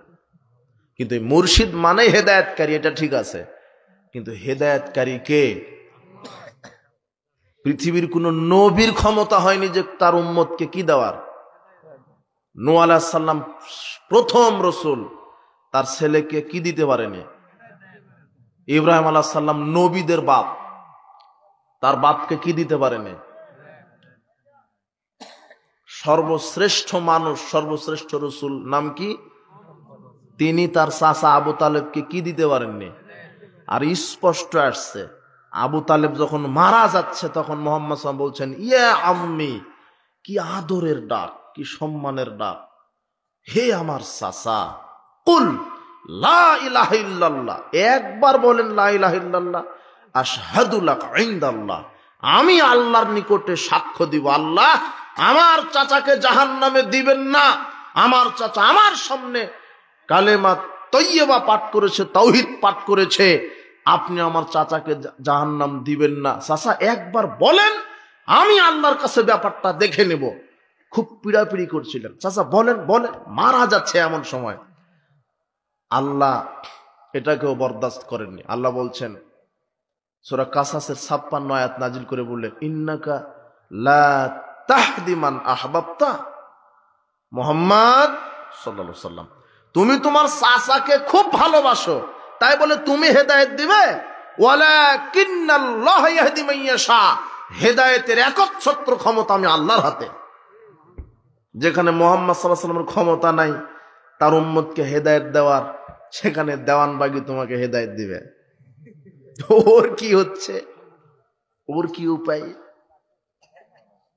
সারা পৃথিবীতে যত পীর মুরিদি, কবর, খানকা, মাজারি, দেওয়ানবাগী, কুতুববাগ, রাজারবাগ, এগুলো এক একটা অরিজিনাল শিরকের একটা ফ্যাক্টরি। এক একটা এই খানকার পাগড়িওয়ালা হুজুরেরা এই ইসলামের লেবাস পড়ে, এরাই হলো সবচেয়ে বড় সুর। কোটি টাকা যে চুরি করে সে সুর ঠিক আছে, ও কোটি টাকা চুরি করলেও ইমান যদি থাকে একদিন জান্নাতে যাবে। কিন্তু যারা মাজারে, খানকায়, দরগায় বসে হাজারো লক্ষ কোটি মুসলমানের ইমান চুরি করছে, এরা কিয়ামত পর্যন্ত সারা, যখন আল্লাহ এদেরকে জাহান্নামে ঢুকাবেন, জাহান্নাম থেকে বের হওয়ার এদের কোনো সুযোগ নাই। এরা হলো বড় সুর। এক একটা কথা বুঝেছেন? এই ইমানকে বাঁচাতে হবে। এটা হলো শিরকের দিকে ইমান গেল। এই যে কোরআন থেকেই দলিল দিল পীর ধরা কি ফরজ। যে দলিল দিচ্ছে সে ভ্যান চালক, রিক্সা চালক না, সে কি মুফতি, সে বড় হুজুর। আল্লাহ বলছেন শয়তানের কিছু দালাল থাকবে। এই দালালেরাই কারা? কোনো ভ্যান চালক না, কোনো মুসি না, মেথর না। শয়তানের দালালি হলো এক শ্রেণীর পথভ্রষ্ট আলেমেরা। কথা বুঝেছেন? এটা আল্লাহ বলছেন, এটা মুহাম্মদ সাল্লাল্লাহু আলাইহি ওয়াসাল্লাম বলছেন। বলছিলাম এইভাবে মুসলিম উম্মাহ আজকে বিভক্ত, তরিকার নামে বিভক্ত, মাযহাবের নামে বিভক্ত, খানকা, দরগা, ওরসের নামে বিভক্ত। মানুষ ওই দিকে ঝুঁকে পড়ছে কেন? মানুষ সহজে জান্নাতে যেতে চায়, যে পীরের মুরিদ হলে তো জান্নাত, আর কি লাগে। আর চমকপ্রদ একটা কাহিনী সাজিয়েছে, আপনি অবাক হবেন, মানে শয়তানও অবাক হবে যে আমারও তো এত প্রসেস জানা ছিল না মানুষকে জাহান্নামে নিয়ে যাওয়ার জন্য। এই খানকার পাগড়িওয়ালা শয়তান যেই প্রসেস তৈরি করেছে, কি বলছে? আব্দুল কাদের জিলানীর একটা চমকপ্রদ কাহিনী তৈরি করেছে। কি? আব্দুল কাদের জিলানীর মুরিদ হতে হবে। এইটা বোঝাতে গিয়ে বলছেন যে পীরের মুরিদ হলে কবরে সওয়াল জবাব হবে না, ওর সালাত লাগবে না, ওর কোনো শাস্তি হবে না। তো কিভাবে? শোনেন, আব্দুল কাদের জিলানী যখন মারা যায়, তখন আব্দুল কাদের জিলানীকে যখন কবরে রাখা হয়, তখন মুনকার নাকির ফেরেশতা গেছে। আব্দুল কাদের জিলানী মুনকার নাকিরকে চড় মেরে দিয়েছে। এখন মুনকার নাকির বলছে আমাদের কি অপরাধ? তখন আব্দুল কাদের জিলানী বলছে যে বেটা তোমরা কি, তোমার আল্লাহ কি তোমাদের আদব শেখায়নি নাকি? কারো নিকটে গেলে সালাম দিয়ে প্রবেশ করতে হয়, তো তোমরা কবরে ঢুকলে কই আমাকে তো সালাম দিলে না, তাই চড় মেরে দিয়েছে। এখন ফেরেশতারা বলছে তাহলে তো অপরাধ হয়ে গেল, তাহলে এই পাপ ক্ষমা হওয়ার উপায় কি? তখন আব্দুল কাদের জিলানী বলছে যাও দেখে আল্লাহর কাছে যাও, আল্লাহ কি বলে। তো আল্লাহর কাছে চলে গেছে দুজন ফেরেশতা। এখন আল্লাহ বলছেন তোমরা তো খুব বড় পীরের কবরে ঢুকেছ, সালাম দেওয়া উচিত ছিল, তোমাদের তো ভুল হয়েছে। তো কাজেই যাও, আব্দুল কাদের জিলানী যা বলবে তাই তোমরা মেনে নাও। এখন মুনকার নাকির চলে এসেছে। মুনকার নাকির এসে আব্দুল কাদের জিলানীকে বলছে আল্লাহ আপনাকে যা বলেছেন আমাদেরকে মেনে নিতে বলেছেন। তখন আব্দুল কাদের জিলানী বলছে ঠিক আছে, কিয়ামত পর্যন্ত যারা আমার মুরিদ হয়ে কবরে আসবে তাদেরকে তোমরা শাস্তি দিতে পারবে না। তাহলে আর কি লাগে মুরিদ হওয়ার জন্য? কথা বুঝেন নিও না, অথচ এটা গাঁজাখুরি কথা একটা। ওই মুনকার নাকিরের সময় টাইম আছে যেটা আব্দুল কাদের জিলানী না কে, ওটা তোমার আমল ইমান ভালো হলে মুনকার নাকির ভালো, আমল খারাপ হলে ওদের চরিত্র কি খারাপ। তুমি কি, অথচ কি চমকপ্রদ কাহিনী সাজানো হয়েছে। আব্দুল কাদের জিলানীর জন্ম হলো 470 হিজরিতে, আর রাসূল সাল্লাল্লাহু আলাইহি ওয়াসাল্লাম মিরাজ করলেন হিজরি সালি চালু হয়নি যখন মেরাজে গেছেন। পৃথিবীতে হিজরি সালি চালু হয়নি যখন মুহাম্মদ সাল্লাল্লাহু আলাইহি ওয়াসাল্লাম কোথায় গেছেন? মেরাজে গেছেন। অথচ মুহাম্মদ সাল্লাল্লাহু আলাইহি ওয়াসাল্লাম যখন সিদরাতুল মুনতাহায় যাওয়ার পরে আর যেতে পারে না, নিচে নামতে পারে না, উপরে উঠতে পারে না, বিপাকে জিবরাইল ছেড়ে চলে এসেছে, অথচ সব বানোয়াট। তখন আব্দুল কাদের জিলানী ওখানে সিদরাতুল মুনতাহায় হাজির। মুহাম্মদ তুমি তো বিপদে, তাই আমি চলে আসলাম। একেবারে হাত ধরে একেবারে সপ্তম আকাশে উঠিয়ে দিল। তাই তো আব্দুল কাদের জিলানীকে বলে দস্তগীর, দস্ত মানে হাত, আর গির মানে এক পাকে উড়িয়ে দেওয়া। আব্দুল কাদের জিলানী এক পাকে উঠিয়ে দিয়েছে আরশে আজিমে। মানে মোহাম্মদের ক্ষমতা নাই, ক্ষমতা কার? আব্দুল কাদের জিলানীর, পীরের ক্ষমতা। আর যারা সমাজে মারফত প্রতিষ্ঠা করে মানে পীর, এই সুফি রোগে যারা আক্রান্ত, এদের আকীদা যে নবীদের চাইতে পীরের মর্যাদা বেশি। আর একটা কথা বলি, বায়েজিদ বোস্তামীকে আপনি খুব শ্রদ্ধা করেন, তাই না? অথচ এ যে অরিজিনাল কাফের বায়েজিদ বোস্তামী, আপনাকে তো এগুলো বলবে না। মাউসুআতুর রাদ্দ আলা সুফিয়া ৭৮ নম্বর খণ্ডের ৬২ নম্বর খণ্ডের ৭৮ পৃষ্ঠা আপনি খুলেন, বায়েজিদ বোস্তামী বলছে তলাবতুল্লাহ সিত্তিনা সানা, আমি বায়েজিদ বোস্তামী ৬০ বছর আল্লাহকে খুঁজলাম, আমি পেলাম না। ফাইজা আনা হওয়া, এখন দেখি আমি নিজেই আল্লাহ। লাইসা ফিল বাইতি গায়রুল্লাহ। বায়েজিদ বোস্তামীকে যখন কেউ বাড়ি থেকে ডাকতো তখন বলতো যে বাড়িতে বায়েজিদ বোস্তামী, আল্লাহ ছাড়া কেউ নাই, মানে ও আল্লাহ। বায়েজিদ বোস্তামীর এই আকীদা। আর তিনি বলতেন ওই আরফাউ মিন লোয়াই মুহাম্মদ, মুহাম্মাদের মর্যাদার চাইতে বায়েজিদ বোস্তামীর মর্যাদা বেশি। সব কিতাব এগুলো লিখা আছে, কেউ পড়েও না, জাতির সামনে বলেও না। ওই যে একটা মিথ্যা তাফসীর সমাজে চালু আছে, মা ঘুমিয়ে গেছে, বায়েজিদ বোস্তামী পানি নিয়ে এসে দেখে কি ঘুমানোই, মাকে কষ্ট দেয়নি। ফজর পড়ে উঠে মা বলছেন বেটা তো সারা রাত পানি নিয়ে দাঁড়িয়ে আছি, মা পানি পান করে বলছে সবচেয়ে বড় আলেম বানিয়ে দাও। একেবারে মিথ্যা, একেবারে ট্রিপল মিথ্যা কথা, সনদই নাই। হুজুর যে বলছে কি করবেন? তোমার আর এক হুজুর বলছে, অবাক কথা। অথচ এই বায়েজিদ বোস্তামী আল্লাহর ওলি নয়, শয়তানের ওলি ছিলেন। কথা বুঝেননি মনে? সব গাঁজাখুরি গল্প চালু আছে শুধু মানুষের ঈমানকে নষ্ট করার জন্য। বলছিলাম ইসলামের নামে যত দল মতবাদ তৈরি হয়েছে, এইগুলি হলো ভ্রান্ত মতবাদ, শিরকি মতবাদ, পীরতন্ত্র, মাজারতন্ত্র, খানকা, ওরস, দরগা যা আছে, কবর আগরবাতি মোমবাতি জ্বালানো, সামিয়ানা টাঙানো, কবরে পীর জীবিত থাকে, মাজারে পীর জীবিত আছে, এই আকীদা শিরক। পীর জীবিত থেকে মানুষের কল্যাণ অকল্যাণ করতে পারে, এই আকীদা শিরক। কত যে শিরকি আকীদা সমাজে চালু আছে। মাজারে টাকা দান করলে বালা মুসিবত দূর হয়, এই আকীদা শিরক। তাবিজ ঝুলিয়ে আছেন, তাবিজ ঝুলানো শিরক, আজকে খুলে ফেলেন। আপনার ঈমানকে নষ্ট করার জন্য শয়তান কত ফোন দিয়ে এঁটেছে আপনি বুঝতে পারছেন না। এরপর আল্লাহ সুবহানাহু ওয়া তাআলা বলছেন, একটি উম্মাত, আমার সৃষ্টির ভিতরে একটি দল হকের উপরে থাকবে।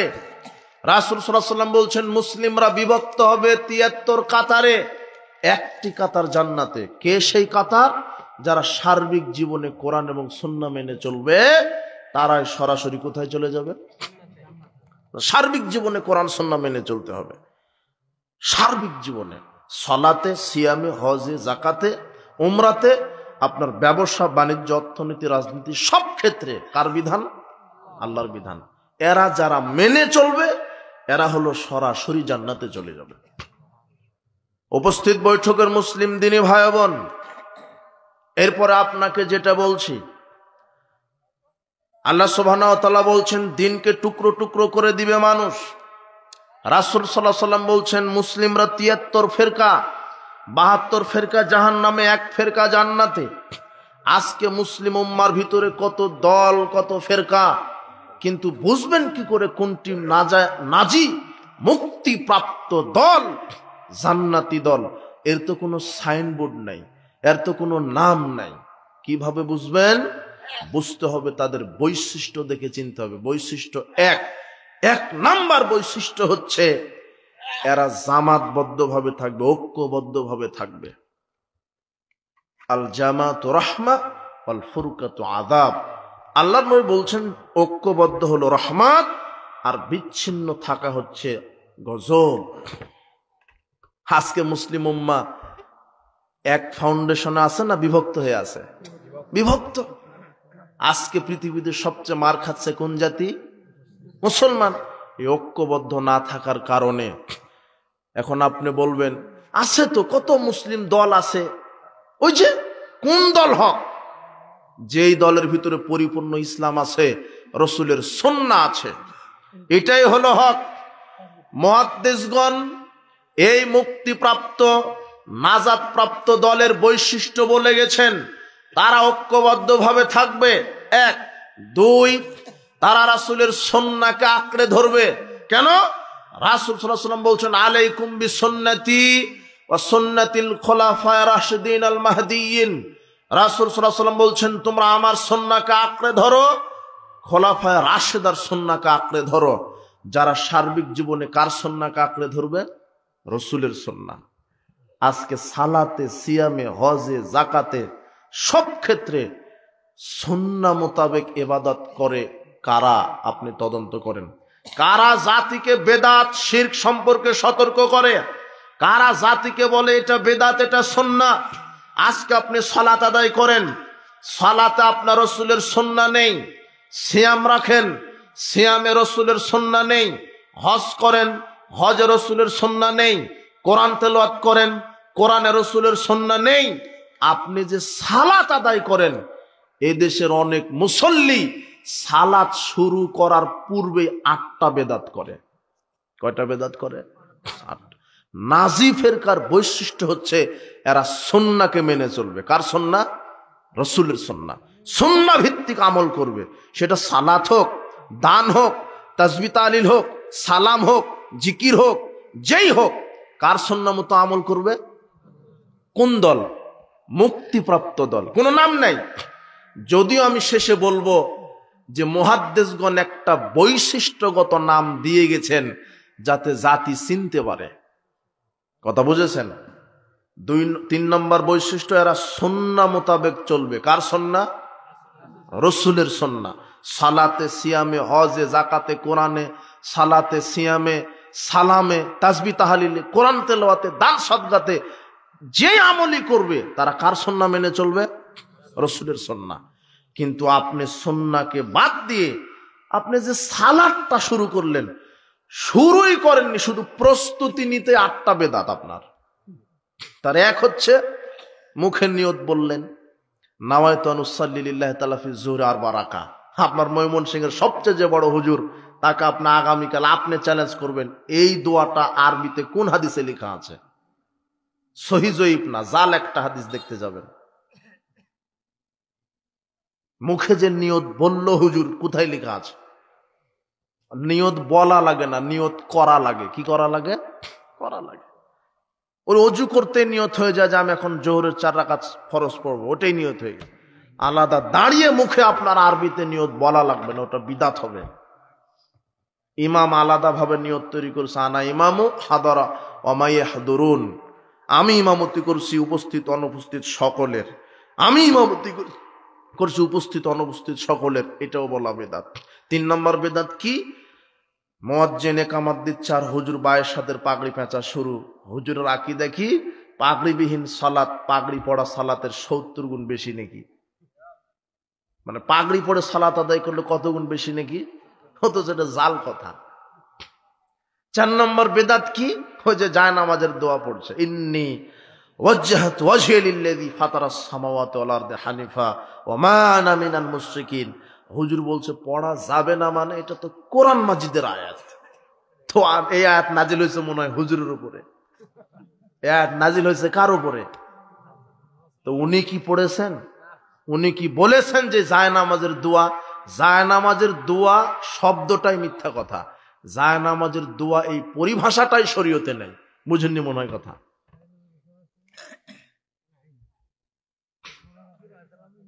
এরপরে কি? মুয়াজ্জিন বলছে আশহাদু আন্না মুহাম্মাদুর রাসূলুল্লাহ। এই বাক্যতে 2টা বেদাত আছে। মানে হঠাৎ করে আপনার সামনে এগুলি বক্তব্য দেওয়া, আপনি বিভ্রান্ত। মানহাজ যদি আপনার ঠিক না থাকে, মানহাজটা যদি আপনি বুঝতে না পারেন, আপনি গোটা শরীয়তটা আপনার কাছে অস্পষ্ট মনে হবে।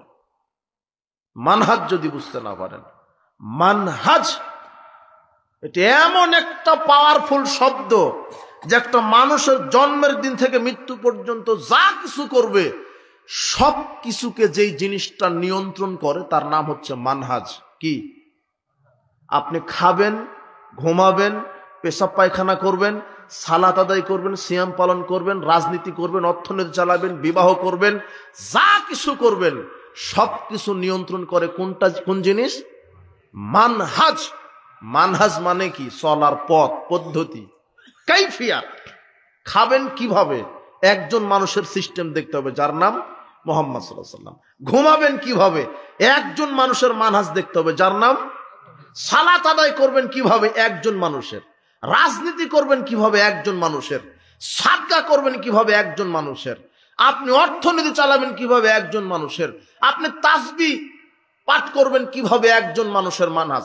আপনি কোরআন তেলাওয়াত করবেন কিভাবে? একজন মানুষের মানহাজ। কিভাবে? যে কোনো আমল করতে গেলে পাঁচটা জিনিস দরকার। এক, স্থান। দুই, পরিমাণ। তিন, সময়। চার, কারণ। পাঁচ, পদ্ধতি। কয়টা? পাঁচটা। আপনি যে কোনো আমল করেন এই পাঁচটা সূত্র লাগবে, না হলে আপনার আমল হবে না। প্রথমে হলো স্থান। কি? হজ করবেন। কি করবেন? হজ। এখন যদি আপনি বাইতুল মোকাররমের 7 তওয়াব দেন তাহলে হজ হয়ে যাবে, তাই না? কেন হবে না? টঙ্গীর মাঠে গেলে হজ হয়। তোমার হুজুর বলছে যে টঙ্গীর মাঠে যে 3 বছর যাবে পূর্ণ কবুল হজের নাকি? মানে হুজুরই হলো নবী, এটা নগদ। তোমার হুজুরকে জিজ্ঞাসা করছে যে মক্কা মদিনা থেকে টঙ্গীতে আসে কেন? তখন হুজুর এবারে বলছে যে কাবা ঘরে 1 রাকাত সালাত আদায় করলে 1 লক্ষ গুণ নেকি হয়, আর টঙ্গীর মাঠে 1 রাকাত সালাত আদায় করলে 49 কোটি গুণ বেশি নেই। তুমি আগামীকাল সকালে ঢাকাতে যাও, ওই কাকরাইল মসজিদের সামনে একটা লাইব্রেরি পাবে, ওই লাইব্রেরিতে গিয়ে বলবে যে আমাকে দাওয়াতে তাবলীগ এই নামের একটা বই আমাকে দেন। তোমাকে দিবে, তুমি 85 পৃষ্ঠা খুলে দেখবা, ওখানে এই কথাই লেখা আছে, কাবা ঘরে 1 রাকাত আদায় করলে 1 লক্ষ গুণ, আর টঙ্গীর মাঠে ওই সালাত আদায় করলে 49 কোটি গুণ। আমি তো মিথ্যা বলিনি, পড়াশোনা করে এখানে কথা বলছি। তাহলে এই হুজুর ফিতনাবাজ। এই হুজুরই বলছে যে পেশাব করার পরে পানি নিতে হবে না, আগে ঢিলা নিতে হবে। ঢিলা নেওয়ার পরে এরপরে পানি নিবে, তারপরে ঢিলা নিয়ে আবার 40 কদম হাঁটবে। তাহলে কি হবে? যে ঢিলা যার যত বড় হবে নেকির পাল্লাতে ওজন তত ভারী বেশি হবে। এখন এই হাজী সাহেব নিয়ত করেছে তাহলে কাবা ঘরে মক্কাতে যেতেই হবে। এখন মক্কাতে হজ করতে গিয়ে হাজী সাহেব পেশাব করছে উহুদ পাহাড়ের পাশেই। পেশাব করে উহুদ পাহাড়কে নিয়েছে কুলুকের ঢিলে। আর একজন হাজী বলছে কি ব্যাপার হাজী সাহেব, আপনি উহুদ পাহাড় কি কুলুককে? তো বলছে যে আপনি জানেন না, মুফতি সাহেব বলেছে যে কুলুকের ঢিলা যার যত বড় হবে নেকির পাল্লাতে ওজন তত ভারী বেশি। তা আমাকে আল্লাহ উহুদ পাহাড় নেকির পাল্লাতে উঠিয়ে দেবে। রাহু ইবলিস শয়তান, মানে ইবলিস শয়তানের হাদিস। এটাই হলো আমল। 40 কদম হাঁটে। মুহাম্মদ সাল্লাল্লাহু আলাইহি ওয়াসাল্লাম বলছেন নারীর পেশাব পুরুষের পেশাবের চাইতে অপবিত্র বেশি। তাহলে পুরুষ যদি 40 কদম হাঁটে, তুমি যদি হাঁটো 40 কদম, তাহলে তোমার বউ কয় কদম? অন্তত ডবল। তো এটা তো আর বুঝতে পারেনি যে শরীয়ত খাবে কিনা আমার এই কথাটা বললে। কথা বুঝনি তুমি? তোমার হুজুর বলছেন নারী পুরুষের সালাত পার্থক্য আছে, নারী বাঁধবে বুকের উপরে, পুরুষ বাঁধবে নাভির নিচে। অথচ এই কথা আরবিতে লিখাই হয়নি কোনোদিন, পৃথিবীর মাটিতেই লিখা নাই এই কথা, এই হাদিস নাই। সহিহ জয়ীফ তো বহুদূরের কথা, একটা জাল হাদিসও নাই, অথচ চলছে। নাহলে আগামীকাল তোমার এই ময়মনসিংহের সবচেয়ে বড় হুজুরকে ধরো যে মৌলানা সাহেব এই হাদিসটা আছে কোথায়, যে নারী বাঁধবে বুকের উপরে পুরুষ নাভির নিচে, এই হাদিসটা আছে কোথায়? আমরা সহিহ হাদিস মানে আহলে হাদিসের লোক, সহিহ লাগবে না, জয়ীফও লাগবে না, এটা জাল থাকলেই হলো, আরবিতে লেখা থাকলেই হলো, হাদিসের কিতাবে লেখা থাকা লাগবে। কোন কিতাবে? হাদিসের কিতাবে নাই, অথচ চলছে। কি দিয়ে বুঝবে? বোঝাবে কে? জাতি বুঝবে কিভাবে কোনটা সঠিক? এই জন্য স্থান, ইবাদত করার পূর্বে হজ করবেন, তাহলে কোথায় যেতে হবে? টঙ্গীর মাঠে তো বহুদূরের কথা, কাবা ঘরে গেলেও হজ হবে না। মুহাম্মদ সাল্লাল্লাহু আলাইহি ওয়াসাল্লাম বলছেন, কেউ যদি আরাফার মাঠে পা না দেয় তাহলে তার হজের এক নেকি হবে না। 1 সেকেন্ডের জন্য হলো কোন মাটিতে পা দিতে হবে? আরাফার ময়দানে। কাবা ঘর 100 বার তওয়াফ করলে হজের কিছুই হবে না, যতক্ষণ না কোথায় পা না দিচ্ছেন। সেখানে টঙ্গীর মাঠে গেলে হজ হয় কি করে? কে তোমাকে বলল? কথা বুঝেননি? তাহলে স্থান দেখতে হবে। হজ করেছেন মুহাম্মদ সাল্লাল্লাহু আলাইহি ওয়াসাল্লাম কোথায়, কোন সময়, কিভাবে, কথা বুঝেননি? তারপরে পরিমাণ, আপনি কি পরিমাণ ইবাদত করবেন, রাতে কত রাকাত সালাত আদায় করবেন, কোন ব্যক্তিকে দেখে করতে হবে? মুহাম্মদ সাল্লাল্লাহু আলাইহি ওয়াসাল্লাম। এরপরে হচ্ছে সময়। কি সময়? আপনি জোহরের সালাতটা যদি রাত 12টায় পড়েন তাহলে হবে? জোহরের সময়ে কি করতে হবে? পড়তে হবে। আপনি কুরবানি কিনেছেন, ময়মনসিংহের সবচেয়ে বড় ধনী মানুষ, আপনি 20 লক্ষ টাকা দিয়ে উট কিনে নিয়ে এসে বলছেন যে আজানের আগেই মেরে দে, মানে সালাতের আগেই কুরবানি কর। আমার সালাতের আগে যদি কুরবানি করেন হবে? কেন? 20 লক্ষ টাকা দামের উট, এটা হুঁশ করে ফতোয়া দেন। কুরবানিটা করতে হতো কখন? সালাতের পরে। মেরে দিছেন কখন? এটা হলো সময়। কথা বুঝেননি মনে হয়? রাসূল সাল্লাল্লাহু আলাইহি ওয়াসাল্লাম বলছেন, কেউ যদি সালাতের আগে কুরবানি করে তাহলে আবার তাকে আরেকটা কুরবানি করতে হবে। তার কুরবানি কি? বাতিল। সালাতের পরে। সময় বুঝলেন কি? এই সময় দিয়ে অনেক উদাহরণ দেওয়া যাবে, অনেক। এরপরে কি? 4 নম্বর কারণ। কি 4 নম্বর? কারণ। সভা সমিতির পরে আমরা বলেছি সম্মিলিত মোনাজাত বিদআত। বিবাহের অনুষ্ঠানে, বিবাহ শেষ করে বিবাহের অনুষ্ঠানে সম্মিলিত মোনাজাত বিদআত। আমরা বলেছি জানাজার সালাতের পরে, দাফনের পরে সম্মিলিত মোনাজাত করা বিদআত। আমরা বলেছি 5 ওয়াক্ত ফরজ সালাতের পরে সম্মিলিত মোনাজাত বিদআত। কেন বিদআত? করেনি কে? যদি করে তাহলে দেখান, তাহলে সুন্নাত হয়ে যাবে। কথা বুঝেননি মনে হয়?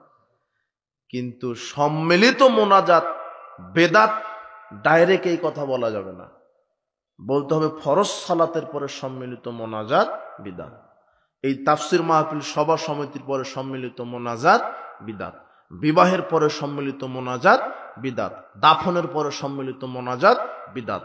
কিন্তু আমি যদি বলি সম্মিলিত মোনাজাত বেদাত, একেবারে আমভাবে বলে দিলাম, তাহলে আমার কথা ভুল হয়েছে। কেন? মুহাম্মদ সাল্লাল্লাহু আলাইহি ওয়াসাল্লাম অনেক জায়গাতে সম্মিলিত মোনাজাত করেছেন। কেমন? সালাতুল ইস্তিসকা, বৃষ্টি প্রার্থনার সালাত, সবাইকে নিয়ে তিনি কি করেছেন? বুঝেননি মনে হয়? মানে পানি প্রার্থনার সালাত। এখন এই যে কোন সালাতে কেন, কি কারণে সবাইকে নিয়ে মোনাজাত করলেন? বৃষ্টি প্রয়োজন। এটা হলো মানহাজ। তিনি যেই আমল, যেখানে, যেই কারণে, যেই সময়ে, যেই পদ্ধতিতে করেছে, আপনাকে ওই পদ্ধতিতেই করতে হবে। কথা বুঝেছেন? তিনি 5 ওয়াক্ত ফরজ সালাতের পরে সম্মিলিত মোনাজাত করেননি, তাই আপনার করাটা কি হবে? বিদআত। তিনি পানি প্রার্থনার সালাতে সবাইকে নিয়ে কি করেছেন? তাই ওটা করা কি? সুন্নাত। ওটা করা কি? সুন্নাত। আরেকটা কি? জুমার দিনে 2 আজান দেওয়া কি? সুন্নাত। রাসূল বলছেন খলিফার সুন্নাতকে তোমরা মানো, 4 সাহাবীর সুন্নাত মানো। তো 2 আজান যে দেওয়া হয়, উসমানের 2 আজান, তাই না? উসমান রাদিয়াল্লাহু আনহু কয় আজান দিয়েছেন জুমার দিনে? 2 আজান। এই দলিলে আপনি 2 আজান দেন, কিন্তু এই যে মানহাজটা আপনি বুঝতে পারেননি। উসমান রাদিয়াল্লাহু আনহু কি মসজিদে 2 আজান দিয়েছেন? কোথায় দিয়েছেন? বাজারে একটা দিয়েছেন। কিন্তু উসমান রাদিয়াল্লাহু আনহু উনিও মসজিদে কয় আজান দিয়েছেন? আর আপনি দুটাই মারেন কোথায়? হলো পাগল হলেও তো বুঝবেন আপনি।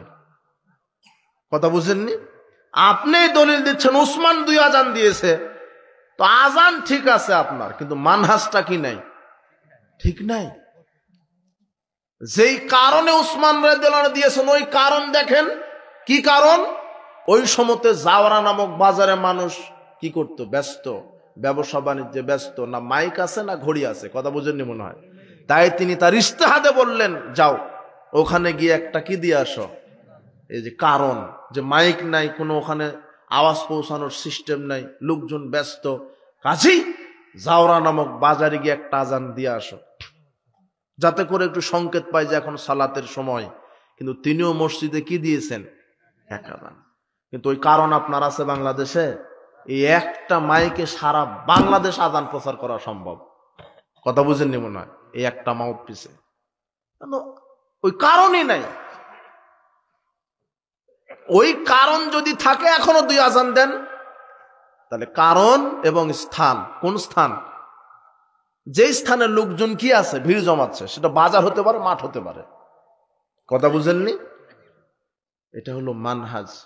5 নম্বর হচ্ছে পদ্ধতি। 5 নম্বরটা কি? আপনি যে আমলটা করবেন কার পদ্ধতিতে?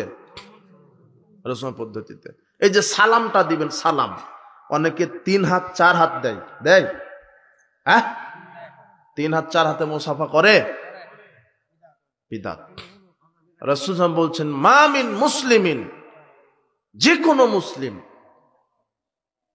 ইয়ালতাকিয়ানে ফায়াতাসাফাহান, পরস্পর যদি সাক্ষাতের পরে পরস্পর 2 হাতে মুসাফা করে, ইল্লা গুফিরা লাহুমা ক্বাবলা ইফতারিকা, তাদের 2 হাত পৃথক হওয়ার পূর্বে আল্লাহ তাদের বিগত সব পাপ ক্ষমা করে দেন। পরস্পরের 2 হাতে মুসাফা, ওনার 1 হাত আপনার 1 হাত, কয় হাত? 2 হাত। কিন্তু 3 হাত 4 হাত লাগালেন কেন? এটা রাসূল সাল্লাল্লাহু আলাইহি ওয়াসাল্লামের মানহাজ নয়, রাসূল সাল্লাল্লাহু আলাইহি ওয়াসাল্লামের তরিকা নয়। এটা বুঝবেন কি করে? তাবারানী আওসাতের মধ্যে একেবারে স্পষ্ট হাদিস আসছে, 245 নম্বর হাদিস। রাসূল বলছেন ইন্নাল মুমিনা ইযা লাকিয়াল মুমিন, শোনো, যখন কোন মুমিন আরেকজন মুমিনের সাথে সাক্ষাৎ করে, ফাখাযা বিয়াদিহি, তার 1 হাত ধরে, ফাখাযা বিয়াদিহি, তার 1 হাত ধরে, 1 হাতে মুসাফা করে, তানাসারাত খাতায়াহুমা কামা ইয়াতানাসার ওয়ারাকুশ শাজার, 1 হাতে যদি কেউ মুসাফা করে, তাহলে আল্লাহ তার পাপকে ওইভাবে ঝরিয়ে দেন যেমন গাছ থেকে পাতা ঝরে যায়। 3 হাত লাগাচ্ছে, 4 হাত লাগাচ্ছে, কালী মায়ের মতো 10 হাত হলে 10টা লাগাতো, পাও দেওয়া গেলে পাও দিত মনে হয়, আবার বুকে মারে, চুমা খায়। এগুলি হচ্ছে বাড়াবাড়ি। জি না, ইবাদত করতে হবে একজন মানুষের নীতিতে, তার নাম হচ্ছে মুহাম্মদ। তাসবিহ পাঠ করছেন আপনি, মিশন নিয়েছেন কেন? তসবিহ দানা নিয়েছেন কেন? মাররা ইবনে মাসউদ বিমরাতিন, ইবনে মাসউদ একজন মহিলার পাশ দিয়ে যাচ্ছিলেন। ইবনে ওয়াজ্জা আল বিদউ 23 নম্বর পৃষ্ঠায় 25 নম্বর হাদিস, একটা হাদিস আসছে, আসারটা সহিহ। আমি অনেক তদন্ত করেছি এই হাদিসটা নিয়ে, বড় বড় উস্তাদের কাছে গেছি এই হাদিসটা নিয়ে, এই একটা হাদিস সহিহ কিনা আমি 3 জন উস্তাদের কাছে গেছি, এটা বলেন এটা সহিহ কিনা, আমি বলবো। তারা বলেছে কোনো সমস্যা নেই, এটা সহিহ। তখন থেকে আমি বলেছি এই হাদিস বলা প্রয়োজন। এই তসবিহ দানাতে যে তসবিহ টিপেন আপনি, এটা হলো বিদআত। ইবনে মাসউদ এক মহিলার পাশ দিয়ে যাচ্ছেন, মাহা তাসবিহুন তুসাব্বিহু বিহা, মহিলার হাতে ছিল একটা তাসবির দানা। কি এখন 100-500 দানা নাই, ওই মহিলার কাছে তসবিহ দানা ছিল, তুসাব্বিহু বিহা, তা দ্বারা সে মহিলাটি তসবিহ টিপছে। ফাকাতাহু ওয়ালকাহু, আব্দুল্লাহ ইবনে মাসউদ মহিলার কাছ থেকে ওই তসবিহ দানাটা কেড়ে নিলেন, ছিঁড়ে ফেললেন, নিক্ষেপ করে ছুঁড়ে ফেলে দিলেন। ফামাররা বিরিজ রাজুলুন, এরপরে আরেকজন পুরুষের পাশ দিয়ে যাচ্ছেন, ইউসাব্বিহু বিহাসা, ওই পুরুষটা কঙ্কর দানা দিয়ে তসবিহ গুনছে। কি দানা দিয়ে? কঙ্কর দানা। ফাদারাবা বিরিজলিহি, আব্দুল্লাহ ইবনে মাসউদ পা দিয়ে লাথি মারলেন ওই পুরুষ ব্যক্তিকে, বলছেন লাকাদ সাবাকতুম, তোমরা কি অগ্রগামী হয়েছো, গলাবতুম, বিজয় হয়েছো, রাকিবতুম বিদআতান দুলমান, তোমরা কি বেদাতের উপরে আরোহণ করছো, তোমরা কি রাসূলের সাহাবী হিসেবে উচ্চ ডিগ্রি নিয়েছো, অথচ আমরা রাসূলের সাহাবী, আমরা জানি কিভাবে তাসবিহ পাঠ করতে হবে। রাসূল সাল্লাল্লাহু আলাইহি ওয়াসাল্লাম বলছেন ওয়াকিদনা বিল আনামিল, তোমরা আঙ্গুলে তাসবিহ গণনা করো, ডান হাতের আঙ্গুলে, তাও কোন হাতের আঙ্গুলে নয়, ডান হাতের আঙ্গুলে তাসবিহ গণনা করো। ফা ইন্নাহুন্না মাসউলাতুন মুস্তানতাকাতুন, আঙ্গুলে যদি তাসবিহ গণনা করা থাকে, এই আঙ্গুল বিচার মাঠে সুপারিশ করে জান্নাতে নিয়ে যাবে। তাহলে তাসবিহ গণনা করবেন কি দিয়ে? আঙ্গুল দিয়ে। ওখানে মেশিন নিয়ে আসলেন কেন? এটাই মানহাজ। রাসূল সাল্লাল্লাহু আলাইহি ওয়াসাল্লাম যেভাবে করেছেন, যেই পদ্ধতিতে করেছেন, আপনাকে ওইভাবে কি করতে হবে? করতে হবে। তাসবিহ পাঠ করেন, কোরআন তেলাওয়াত করেন। কোরআন তেলাওয়াত শেষে আপনি দোয়ায়ে খতমুল কোরআন পড়লেন কেন? কে এই দোয়া তৈরি করলো? জাতি এখনো তদন্তই করেনি। আবার হাফেজ সাহেব কোরআন তেলাওয়াত করে বলছে সাদাকাল্লাহুল আযীম। আগামীকাল বলেন যে এই দোয়াটা কোথায় লেখা আছে? সহিহ জয়ীফ না, কি হাদিস চাইবেন? একটা জাল হাদিস। যে হাফেজ সাহেব আপনি যে বললেন সাদাকাল্লাহুল আযীম, এটা কোথায় লেখা আছে? এখন আপনি বলবেন আশ্চর্য কথা, সাদাকাল্লাহুল আযীম, এটা কত সুন্দর কথা, বলবো না মানে? সাদাকাল্লাহ, আল্লাহর কথা কি সত্য, আজিম মহান, তার মানে সাদাকাল্লাহুল আযীমের বাংলা কি হলো? মহান আল্লাহর কথা। এটা ভালোই তো, কোরআনের কথা সত্য না? কিন্তু ভালো হলে লাগাতে হবে। কথা বুঝেননি মনে হয়? আপনার কাছে বউ ডাক ভালো না মা ডাক ভালো? হ্যাঁ, তেমন বউকে মা ডাকবেন, মা ডাক ভালো। বলবেন যে বউ, আমি তোমাকে বউ বলবো না, মা ডাক ভালো আমার কাছে। তার মানে যেখানে যেটা লাগাতে হবে সেটা লাগাবেন না আপনি? বুঝেননি মনে হয়? মুহাম্মদ সাল্লাল্লাহু আলাইহি ওয়াসাল্লাম বলছেন কোরআনের একটা হরফ পড়লে কত নেকি? 10 নেকি। কোন দোয়া পড়লে হরফ প্রতি 10 নেকি, এরকম হাদিস আছে? দোয়া পড়লে এমনিতেই নেকি আছে, অঢেল নেকি, কিন্তু হরফ প্রতি যে 10 নেকি, দোয়া পড়লে দোয়ার হরফে 10 নেকি, এরকম কি হাদিস নাই। কিন্তু রাসূল বলছেন মান কারা হারফাম মিন কিতাবিল্লাহ ফালাউ হাসানা ওয়াল হাসানাতু বিআশরি আমসালিহা। কেউ যদি কোরআন থেকে একটা হরফ পড়ে তার জন্য নেকি আছে, আর নেকি হলো 10 গুণ নেকি। একটা হরফ পড়লে কত নেকি হবে? তার মানে 10 নেকি। তাহলে আপনি এখন টয়লেটে ঢোকার সময় বলবেন না আল্লাহুম্মা ইন্না আউযু বিকা মিনাল খুবসি ওয়াল খাবাইস। আচ্ছা, এই দোয়া পড়লে কত নেকি হবে? কারো হাদিস জানা আছে নাকি? জানা আছে?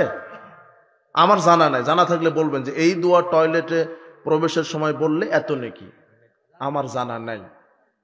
এখন আপনি বলবেন দোয়া ঠিক আছে, দোয়া পড়লে নেকি হচ্ছে না, কিন্তু আল্লাহর নবী বলছেন ইখলাস একবার পড়লে 10 পারা কোরআন খতমের নেকি। কাজেই টয়লেটে আমি ঢুকবো ইখলাস পড়ে, কি হবে না?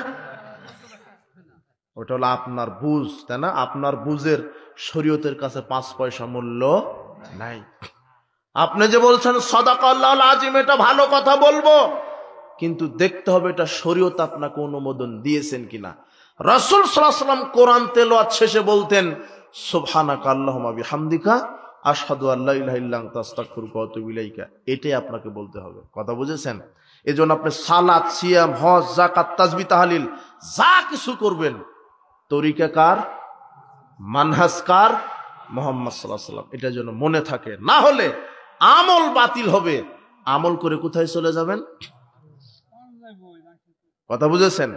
আর এই সার্বিক জীবনে যারা কোরআন সুন্নাহ মেনে চলে তাদের বৈশিষ্ট্যগত নাম ইমাম বুখারীর উস্তাদ আলী ইবনুল মাদিনী, 10 লক্ষ হাদিসের পণ্ডিত আহমদ বিন হাম্বল, ইমাম আবু দাউদ, ইমাম শাফি, ইমাম মালিক, হাফেজ ইবনে কাসির, যত বড় বড় বিদ্বানের আপনি নাম নিবেন, ইবনে হাজার আসকালানী রাহিমাহুল্লাহ, ইমাম ইবনে তাইমিয়া, যার নাম নিবেন সবাই বলে গেছেন আল্লাহ যে বলছেন একটা দল হকের উপরে থাকবে, সবাই তদন্ত করে এক বাক্যে বলেছেন হকপন্থী দল হচ্ছে হুম আহলুল হাদিস। পৃথিবীতে যারা আহলুল হাদিস এরাই হলো হকপন্থী দল। বলেন সুবহানাল্লাহ। খলিফা হারুনুর রশিদ 1300 বছর পূর্বে বলেছেন আমি কুফরি খুঁজেছি, জাহামিয়াদের মধ্যে কুফরি পেয়েছি।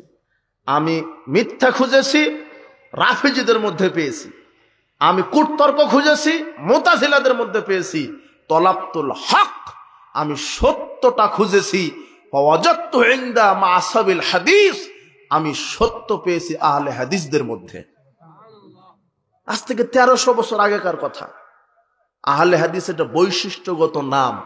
আহলুল হাদিস মানে যারা স্রেফ কোরআন এবং হাদিসের সনিষ্ঠ অনুসারী সার্বিক জীবনে, তাদের বৈশিষ্ট্যগত নাম কি? আহলুল হাদিস। এই জন্য যুবকেরা তোমরা ঐক্যবদ্ধ থাকো, আহলে হাদিসদের ছায়াতলে ঐক্যবদ্ধ থাকো। যারা শিরক বেদাত মুক্ত, জাহেলিয়াত মুক্ত, অপসংস্কৃতি মুক্ত, বিদাত মুক্ত, শিরক মুক্ত তারা জীবন গড়ে। তারা শিরকের সাথে বেদাতের সাথে আপোষ করে না। যারা সার্বিক জীবনে সুন্নাহকে প্রতিষ্ঠা করার জন্য মৃত্যুকে পরোয়া করে না। রাসূল সাল্লাল্লাহু আলাইহি ওয়াসাল্লাম বলছেন, ইন্না মিন ওয়ারাইকুম জামানা সাবরিন। শোনো সাহাবীগণ, শেষ জামানায় আমার শেষ জামানার উম্মতেরা আমার সুন্নাহকে মানতে গিয়ে অনেক বাধা আক্রমণের সম্মুখীন হবে। তারা ধৈর্য ধারণ করেও আমার সুন্নাতের উপরে কায়েম থাকবে। লিল মুতামাসসিকি ফিহি আজরু 50 শাহিদাম মিনকুম। শোনো, আমার শেষ জামানার উম্মত যদি আমার একটা সুন্নাহকে আঁকড়ে ধরে আমল করতে পারে, আল্লাহ তাকে 50 জন শহীদদের সমান নেকি দিবেন। সুন্নাহকে আঁকড়ে ধরবে। সুন্নাহকে তুচ্ছ মনে করো না, অবজ্ঞা করো না, সুন্নাহ নিয়ে ঠাট্টা মশকরা করো না, তাহলে কিন্তু কাফের হয়ে যেতে হবে, ঈমান ভেঙে যাবে। রাসূলের আদর্শকে যারা উত্তম মনে করে না তারা হলো কাফের। তারা কি? ঈমান তাদের ভেঙে যায়। রাসূল সাল্লাল্লাহু আলাইহি ওয়াসাল্লাম যে আদর্শ নিয়ে এসেছে, এই আদর্শকে বাদ দিয়ে যারা মানুষের অন্য কোনো মানুষের আদর্শকে উত্তম মনে করবে, এরা হলো কাফের। আল্লাহর বিধানকে যারা অপছন্দ করে, আল্লাহর এই ইসলামী সংবিধানকে যারা অস্বীকার করে, আর অস্বীকার করা বহুদূরের কথা, শুধু সন্দেহ করে। কি করে? সন্দেহ যে এটা হতে পারে। ঘৃণা করা। চুরি করলে আল্লাহ বলেছেন হাত কেটে দাও। কি কেটে দাও? এটাকে যদি কেউ ঘৃণা করে, এই বিধানকে, তাহলে সে কাফের। সে কি? কাফের। আল্লাহর কোন বিধানকে, রসুলের কোন আদর্শকে নিয়ে যদি আপনি টিটকারি মশকরা করেন, এই দাড়ি রেখেছে, 4টা দাড়ি রেখেছে, দাড়ি রাখা কার আদর্শ? মুহাম্মদ সাল্লাল্লাহু আলাইহি ওয়াসাল্লামের দাড়ি নিয়ে যদি আপনি কট মন্তব্য করেন, ওয়াল্লাহে আপনি অরিজিনাল কাফের হয়ে গেছেন। কি হয়ে গেছেন? আপনি পর্দা নিয়ে যদি মশকরা করেন, মহিলাদের পর্দা, আল্লাহ পর্দা কি করেছেন? আল্লাহর কোন বিধানকে নিয়ে যদি আপনি শুধু সন্দেহ করেন, ঘৃণা করেন, আর আল্লাহ বলছেন ওয়াল্লাযিনা কাফারু ফাতাসাল্লাহুম, যারা কুফরি করবে তাদের জন্য রয়েছে ধ্বংস। কেন? যালিকা বিআন্নাহুম কারিহু মানজালাল্লাহ, আমি তাদের কাফের বানিয়ে দিয়েছি এই কারণে আমি আল্লাহ যা নাজিল করেছি তা তারা ঘৃণা করে। আল্লাহর কোন বিধানকে যদি আপনি ঘৃণা করেন, তোমার এক শ্রেণীর নাস্তিক, এই মুসলিম নামের কলঙ্ক, এই হারামখোর বলছে যে ইসলাম নারীকে ঠকিয়েছে। কিভাবে ঠকালো? তো এক নারী সমান, এক পুরুষ সমান 2 নারী, এক ছেলে যা পাবে 2 নারীকে তা দিতে হবে। তাহলে নারীকে কি ইসলাম ঠকালো না? এই বিধানটা এক শ্রেণীর এই কুলাঙ্গার নামের মুসলমানের কি হচ্ছে না, আজকে সহ্য হচ্ছে না। কিন্তু ইসলাম আসলেই কি নারীকে ঠকিয়েছে? ইসলাম তো নারীকে জিতায়েছে।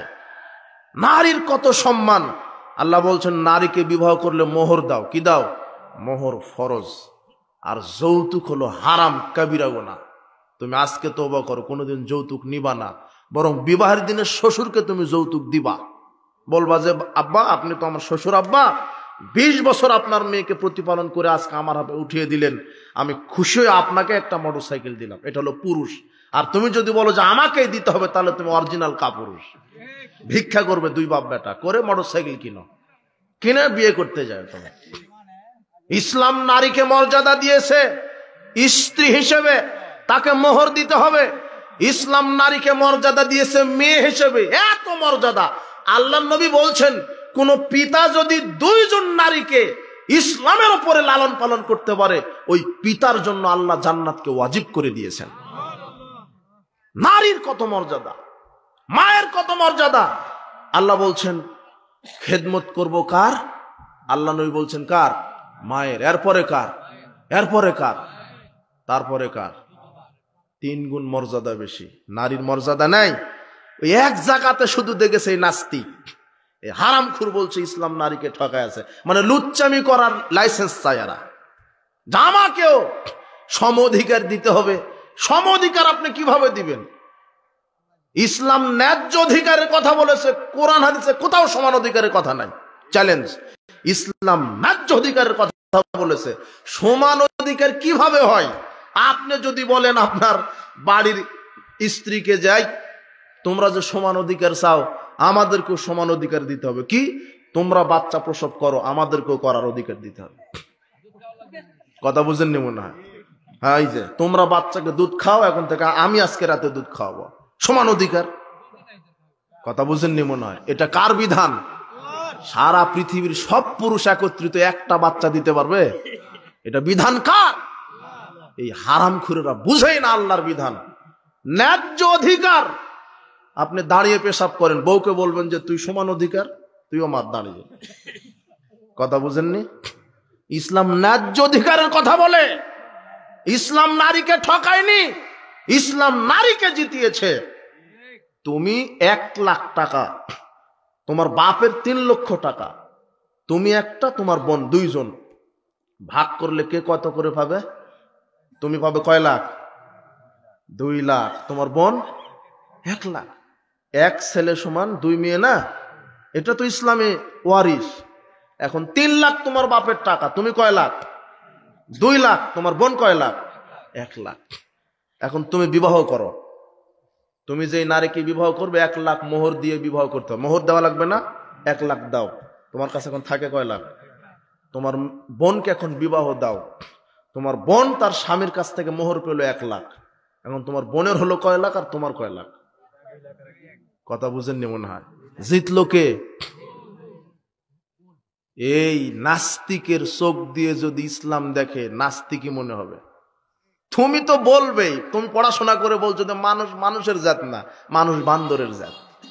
বাম হাতে খাওয়া স্টাইল, ডান হাতে কে খায়? মুসলমানের এই কলঙ্ক, অযোগ্য।